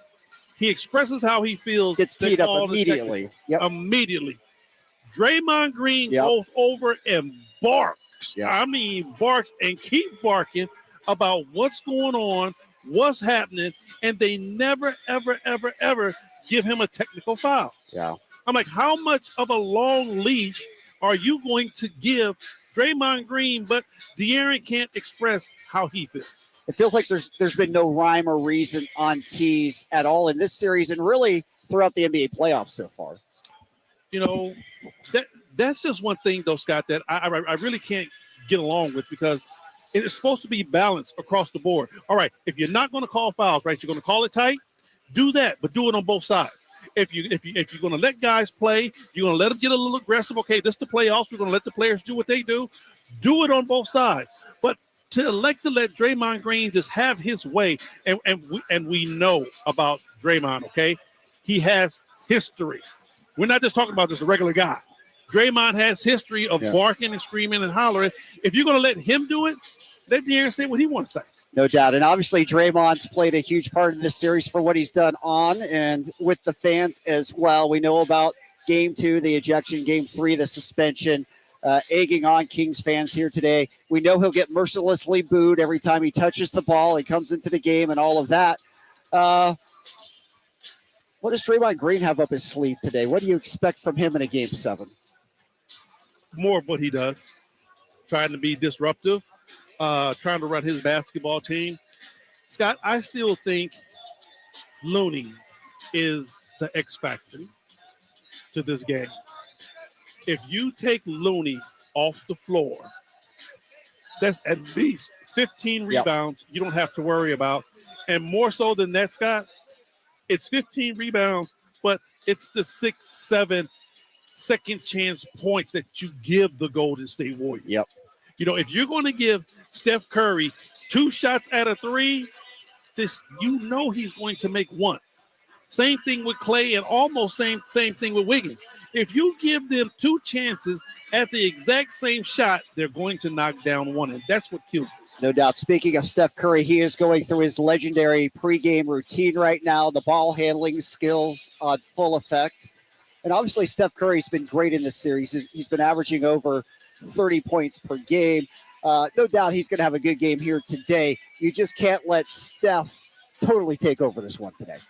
You know, but how slick has Steph Curry been with the basketball, man? I'm talking knocking down threes, being able to get into the teeth, create contact. I mean, he went to the basket a couple of times Friday, Scott, and let the high floater go. And I'm like, look at this kid work. You're talking about cooking. I mean, I see why they call him Chef Curry. He had it cooking inside and out. It was like, okay, damned if you do, damned if you don't. This kid is going to score. Yeah, there's absolutely nothing he can't do offensively, and no doubt he's going to get his today. The question is, to your point, can the Kings limit some of the other players? Can they keep Looney off the glass? Can they prevent those second chance points that have really hurt Sacramento at times in this series? So many questions to be answered. We're going to find out those answers in just a little bit. Game day rolls along. When we come back, we'll take a look around the NBA playoffs. There's one game going on right now. Nobody thought it'd be this matchup between Miami and New York. It feels like an old school 90s style playoff series, but it is 2023 and they both have advanced. We'll get you caught up on that score, but we'll talk about the Lakers routing the Grizz on Friday night, blowing them out by 40 at home. What in the heck happened there? And we do know the winner of this game today will take on the Lake Show on Tuesday night. Game day is always brought to you by the Big Brothers and Big Sisters of Sacramento. If you have a heart of service and you want to do something good in our community, consider giving your time or money to the Big Brothers and Big Sisters of Sacramento. They are looking for adult mentors for kids who are in need. You can check them out. Go to bbbs-sac.org. Check out Big Brothers Big Sisters of Sacramento. More of Game Day continuing right here. A special Game 7 coming to you live from the Golden One Center on Sactown Sports 1140. The only place you'll find Kevin Herter is Sactown Sports. Herter's open, steps into 3. He's got the triple. Hey, Sacramento, it's Kevin Herter, and you're listening to the home of the Sacramento Kings, Sactown Sports. Your local sports leader.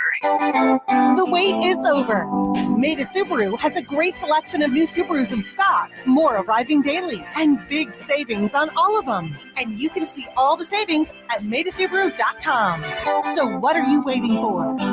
Comcast Business Complete Connectivity checks all the boxes. With cyber threat security, the largest, fastest, reliable network for small business, and save up to 75% a year with Comcast Business Mobile. Get started for just $49 a month for 12 months when you add mobile. Plus, ask about an $800 prepaid card. Comcast Business, powering possibilities. Ends 5/21/23. Restrictions apply. Requires 2-year agreement, equal bill, and auto pay. New 100 megabits per second internet and security edge customers only. Equipment taxes and fees extra. Mobile savings compares pricing of top 3 carriers. Comcast Business internet required. When you take the time to shop at Folsom Lake Honda, there's one thing you'll always find. Happy people ready to serve you. As a family-owned and operated dealership since 2009, customer service is our #1 priority. Our customers love doing business with us, and you will too. Looking to own or lease? During the spring sales event, drive a brand new Accord or Civic. Visit us today at FolsomLakeHonda.com, your one-stop Honda shop. Folsom Lake Honda, yeah, your one-stop Honda shop. What would it take for a plumbing company to earn your trust? Jerry and Kenny here from Bell Brothers. And let's face it, plumbing and service companies don't always have the best reputation. So to earn your trust, the first thing they'd have to do is actually answer the phone when you call with a real live person. Then they'd have to send a plumber when you needed them, day or night, without charging extra for emergency services. A trustworthy plumber would show up on time, wearing a clean uniform and name badge, and be able to show that they had passed a background check and drug test. A plumber you could trust would give you a firm quote on the job before starting and clean up after they finish the job. That's exactly the plumber you'll get when you call Bell Brothers, a plumber you can trust. Call Bell Brothers right now for all your plumbing needs. Our number is 916-444-1234, or find us online at thenosurpriseguys.com. The No Surprise Guys, Bell Brothers. I studied Spanish in college and never got fluent. But then I tried Babbel. Want the most effective way to learn another language? In just 15 minutes a day, Babbel's bite-sized lessons will have you learning another language in as little as 3 weeks. Babbel gets you speaking quickly about things you actually talk about in the real world. University studies have shown that using Babbel for 15 hours is equivalent to a semester of college Spanish. If you want to learn a new language, there's no better way than Babbel.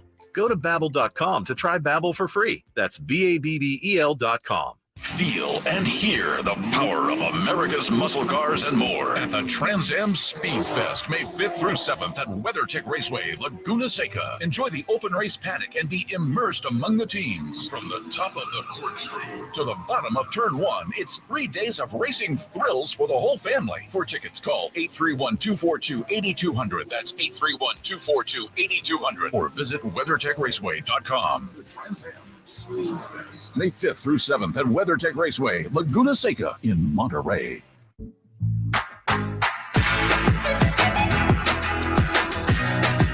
Welcome back inside Golden One Center. Kings and Warriors coming your way. 12:30 tip right here on Sactown Sports. All the stars warming up right now. Sabonis and Fox, the only two Kings out there, and we know the Fox and the Ox, one of the best 1-2 punches in the league. They're going to have to be big today.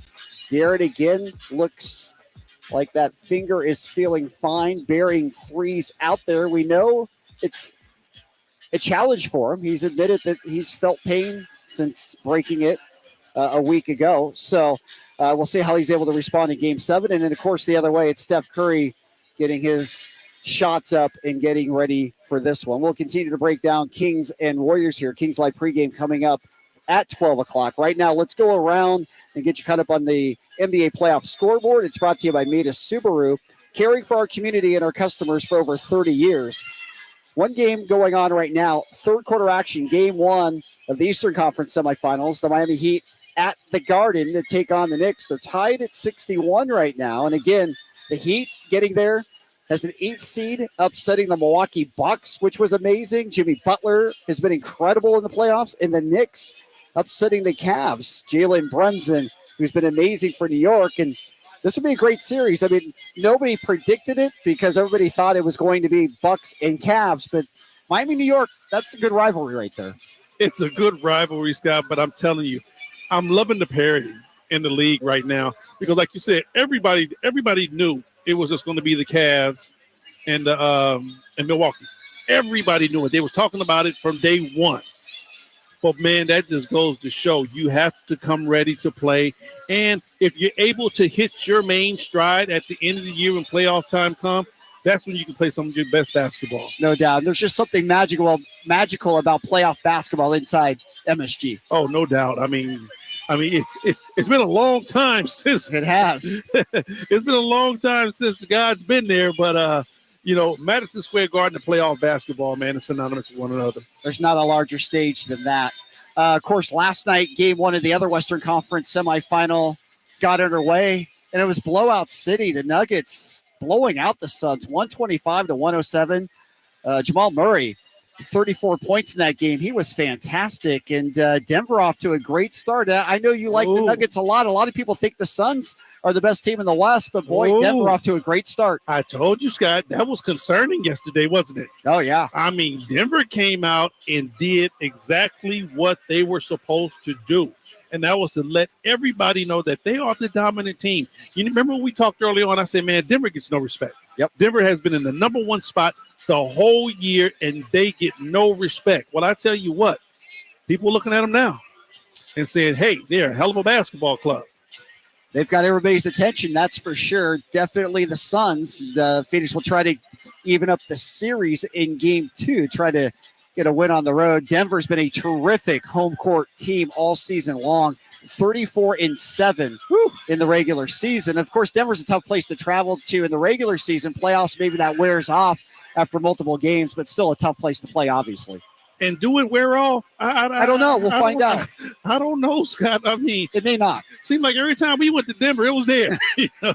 On a second night of a back-to-back, certainly tougher. Oh, no doubt, man. I mean, they got their own built-in 6-man. Yep. Besides their fans, that altitude factor really kicks in. And when you're talking about if you're a team that loves to run and get up and down, I'm sorry, that altitude bothers you. If you got a 7-8 man rotation, you're going 10, 11 deep in Denver. For sure. All right, we got to talk about the elephant in the room. And, of course, it's the LA Lakers who beat the Grizzlies at home, Game 6. Jack Nicholson in attendance for the first time in over a year and a half, and the Lakers blow out the Grizz 125-85. What in the world happened to the Grizz? They got bum rushed. Dylan Brooks is what happened to the Grizz. Dylan Brooks poked the bear. Dylan Brooks woke the giant. Yep. His attitude and the way, his mannerisms and the way he went about his duty of trying to knock the Lakers off didn't do anything but wake them up. And now they're playing great basketball. LeBron James has, shown once again that he still wears the crown. And it's like, Dylan Brooks, what are you doing, son?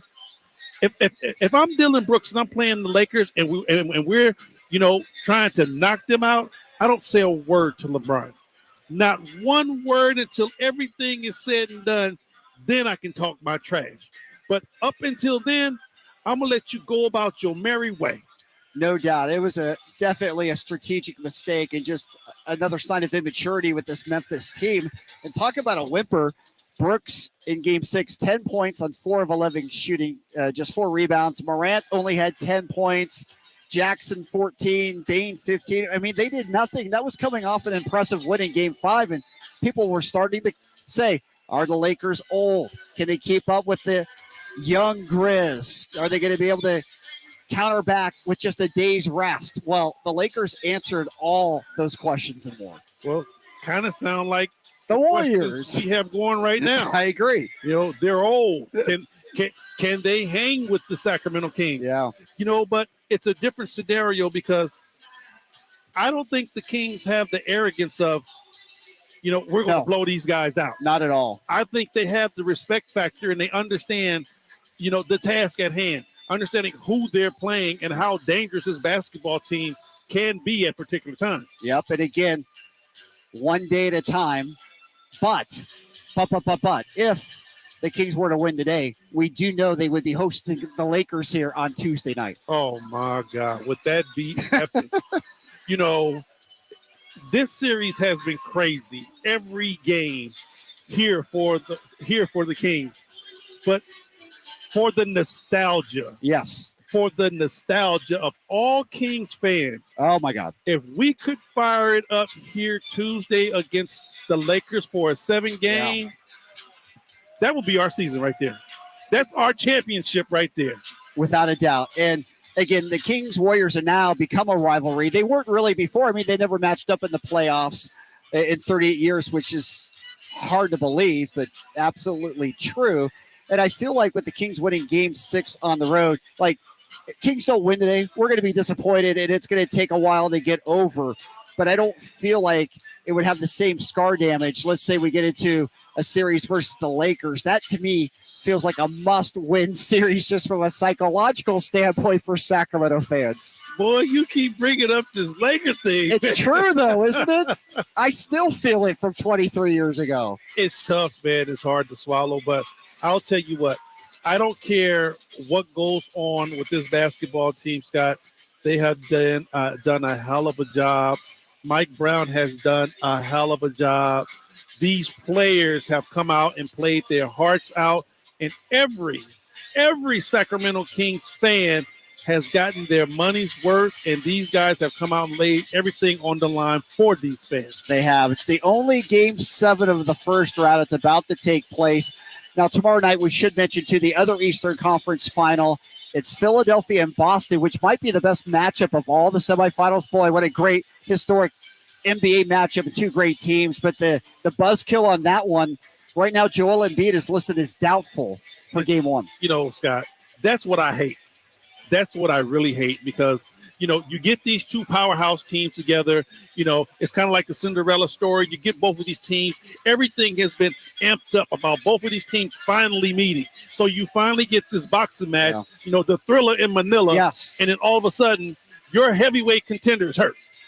Yeah, it's a terrible thing. Hopefully Embiid can go, but that left knee is definitely in doubt for him and his Sixers. All right, we've got around the NBA. When we come back, we're going to stay right here in Sacramento. Golden One Center, that's where it's happening today. The eyes of the NBA world will be following this one. Kings and Warriors, it's a Game 7. Who will advance to the second round? We'll find out. We'll break it down more when we come back. It's game day. Coming to you live from the Golden One Center right here on Sactown Sports, 1140. Catch every Niners game right here. It's a new partnership. It's a new day. We're going to be able to build some things together. But let's not fool anybody. This has always been a Niners town. Here's Purdy out of the gun looking for McCaffrey on the goal line. Touchdown! San Francisco! Sactown Sports, your official home for 49ers football in the 916.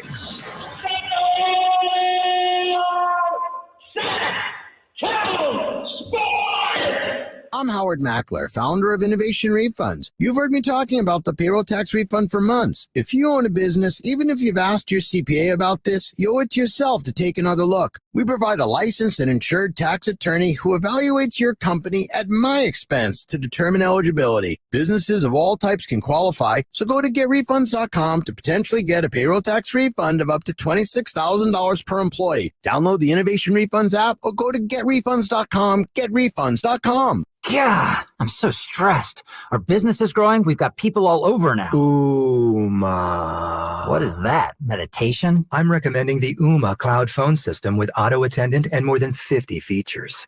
Ooma? Yep. Switching to Ooma is a cinch. Just $24.95 per month per user, plus taxes and fees. Ooma. Now you're feeling it. Find small business calm at ooma.com/radio. That's OOMA.com/radio. Carmichael Dave here, welcoming back my dear friends at Fire Wings. 21 different flavors. I had 4 of those 21 Saturday for the game, watching with the family. As always, breaded Malaysian curry. Yeah, you better bet I got that curry. Knocked it out of the park, too. Go to firewings.com to make your order. That's what we did. We ordered 2 hours in advance, picked it up. There's nothing better for the game than Fire Wings. Check out the locations nearest you. Fire Wings, just wing it. At Elk Grove Honda, we'd like to help you purchase your next new Honda. Right now at Elk Grove Honda, new Hondas are arriving on a regular basis, including the newly designed CR-V, new design Accords, exciting Civics, and much more. And Elk Grove Honda's pre-owned inventory offers choices there as well. So give Elk Grove Honda a chance to show you the new or pre-owned Honda you're looking for. We are Elk Grove Honda in the Elk Grove Auto Mall, Highway 99 at Elk Grove Boulevard, or visit us at elkgrovehonda.com. I gotta get an Elk Grove Honda. We all know the pain of being stuck in the past. But with Roseville Electric, you can get current. Roseville Electric provides you with clean, reliable electric solutions for your home or business. Whether you're looking to go electric, reduce your carbon footprint, or simply save on your monthly energy bill, Roseville Electric has a solution for you. For more info, visit getcurrentroseville.com today.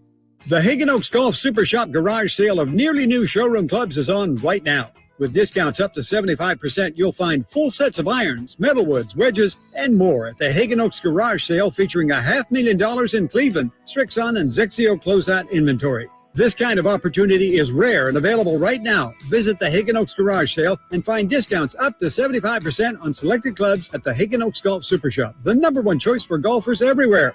Fulton Avenue at the Cap City Freeway or online at hagenoaks.com. Welcome back into game day right here, Sactown Sports, 1140. Scott Marsh and the High Flyer Henry Turner. We are ready to go. Will the Kings be ready to go? We'll find out shortly. 12:30 tip.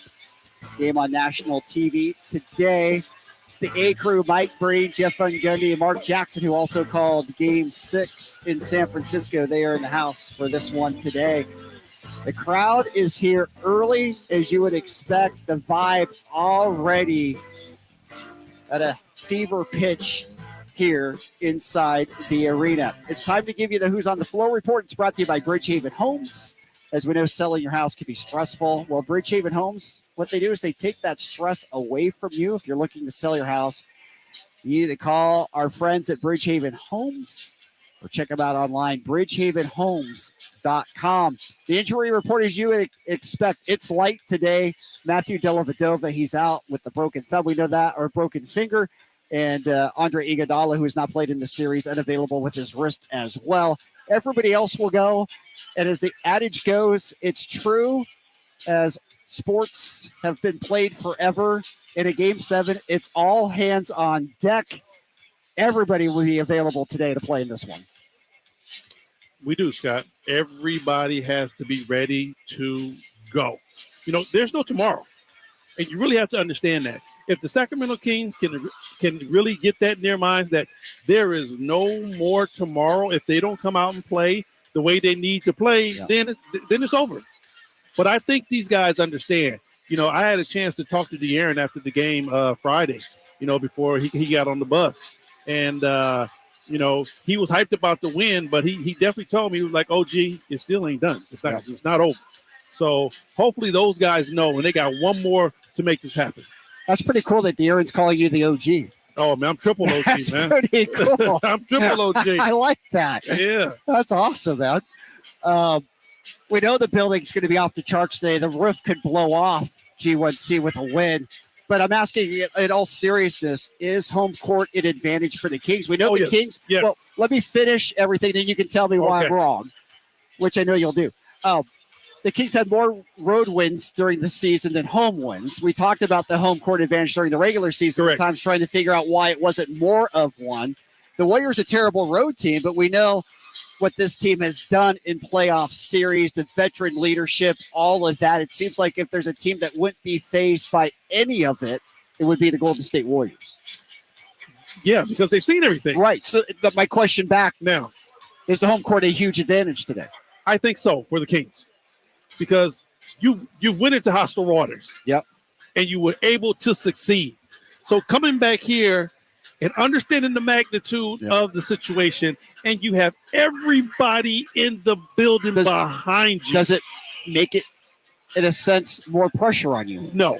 I think it's a situation where it's pressure, but it's good pressure. Okay. Because you understand everybody in this building is with you. Yep. You're not going to have one person in this building that's going to be boo. You might, but you're not going to hear them. No.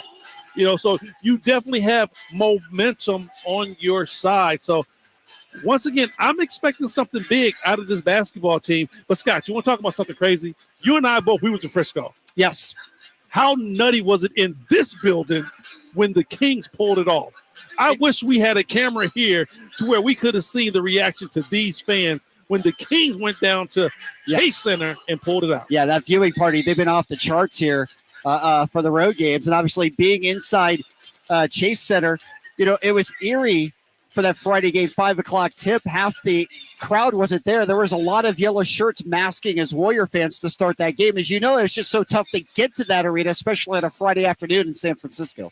And I'll tell you this, Scott, every time the Warriors made a run, that building was rocking. Yep. But I'll tell you what, from the third quarter almost all the way through, that building was silent. It was. The Warriors never had a second half lead. When the Kings made their run, I had to turn to G-Man Dix like, I don't hear anything in the arena. I had to take my earphones off. Yeah. Like, it's quiet in here. It felt like a morgue.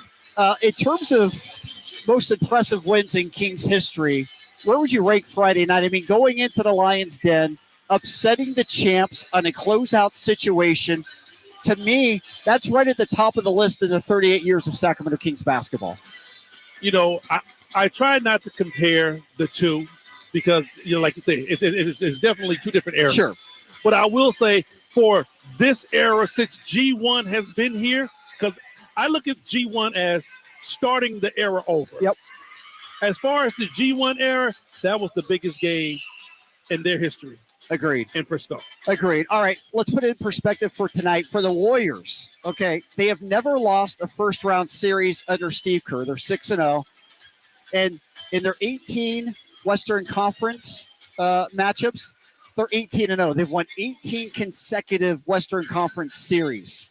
So that's what the Kings are coming up against today. Yeah, the history. But you know the cool thing about history, Scott? History never stops. Yep. You can always make history. Yep. So the Golden State Warriors have had their time. They have made history. But you know what? It keeps rolling. The Sacramento Kings, if they win tonight, they can make history. They can absolutely make history. We feel like the Kings are on the start of something good for several years. The youth, De'Aaron Fox is signed to a max contract. A lot of good things in the future for the Warriors. Let's just predict out. They don't win today. Is there run over? Is it? Could we be watching the end of the golden era of the Splash Brothers and Draymond Green? You know what? I said that at the beginning of this year. I was like, this is Golden State's last dance. If they don't get it done this year, because first of all, it's not enough money in the bank to pay all those guys and to keep them there. That's for sure. You know, Steph Curry is paid. Steph Curry will probably retire as a Golden State Warrior. Draymond Green's contract is up. I think Draymond will be leaving. Yep. I think the same thing with Klay Thompson. I think Klay will be leaving. They don't have enough to actually pay all those guys, and they've definitely got their use out of each and every last one of them. Yeah, no question. It's been an incredible run for the Warriors. We know that 4 titles in the last 8 seasons. They've been to the NBA Finals 6 times. It just adds a little more to the drama, the excitement, the history of this one today. At the end of the day, it's just another basketball game, though, High Flyer. So let's talk about it. For you today, I'm sure it's nothing different from games 1 through 6, but let's just break down the Kings for Sacramento today, or the Keys. You know, Scooter, I definitely take a different approach, and it's funny because for me, for the Sacramento Kings to be victorious, it has nothing to do with Steph. It has nothing to do with Klay, Draymond, Wiggins, or Poole. I think Looney is the guy. If you can make Looney ineffective, you take 20 rebounds off the board, and you give the Golden State Warriors at least 6 to 7 second chance points. You can take those away. I think Looney is the key to winning this game tonight. Yeah, he's been spectacular in this series, averaging over 14 rebounds a game. He had 13 on Friday night, but maybe the biggest stat for Kevon Looney that helped the Kings, he only had 1 assist. He's been averaging 5-6 assists a night, and most of those are kick out for second chance triples. That's what I'm saying. If you can eliminate that type of situation, you know, to where Looney isn't on the floor, he isn't giving them rebounds, he isn't giving them second chance shots, and he isn't there to be a protector at the rim. You eliminate him, Scott, you put yourself in a very good position. All right, as I said to start the show, usually there's an unsung hero, somebody you don't think about that steps up in a Game 7 and makes a huge impact. Is there anybody you see who might be that for the Kings tonight? I got 2 guys, and I'm going to roll out there at you. And I think either one of them can be that guy. Number 1, Harrison Barnes. We haven't seen aggressive Harrison Barnes the whole series. I think if Harrison Barnes steps it up, we win this basketball game. If not Harrison Barnes, I'm looking for Keegan. I love it. I called earlier before the season started Keegan Murray with a 3-pointer to win it in Game 7. It was in print. I will stick to it. We'll see if that happens tonight. You're supposed to give me a Murray, man. You know that, right? Oh, yeah. Murray. There You're you right. go. Try it again one more time. Give me a second. Keegan Murray. There we go. All right, there we go. Sorry, I missed that one. And I was thinking Charles Barkley. He has predicted the Kings to win not only today, but get to the Western Conference Final. Hopefully we can make Barkley Charles correct. Barkley. Oh, no. I know. No, Chuck. I'm telling you. Chuck is the voice of death. This Chuck anywhere but here. Well, let's hope we can prove him right. That's going to do it for Game Day. As always, Henry, it's a pleasure to work with you. Hopefully we'll be doing this throughout the second round.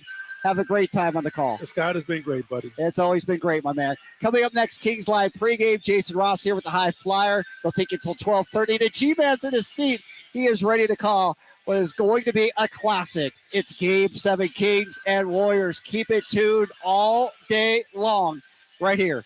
Sactown Sports, 1140. Go Kings! It's the Carmichael Dave Show with Jason Ross. Bang.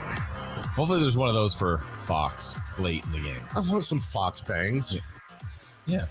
I wouldn't mind. You know what? I'm rolling with it. I don't care. I want Kevin Herter bangs. Yeah. I want Malik Monk bangs. I want a lot of Keegan Murray bangs. You just want to bang from the whole gang. I honestly just bang, bang, bang, bang, Kings gang. Because that's what I want to see out of Mike Breen tonight. The Carmichael Dave Show with Jason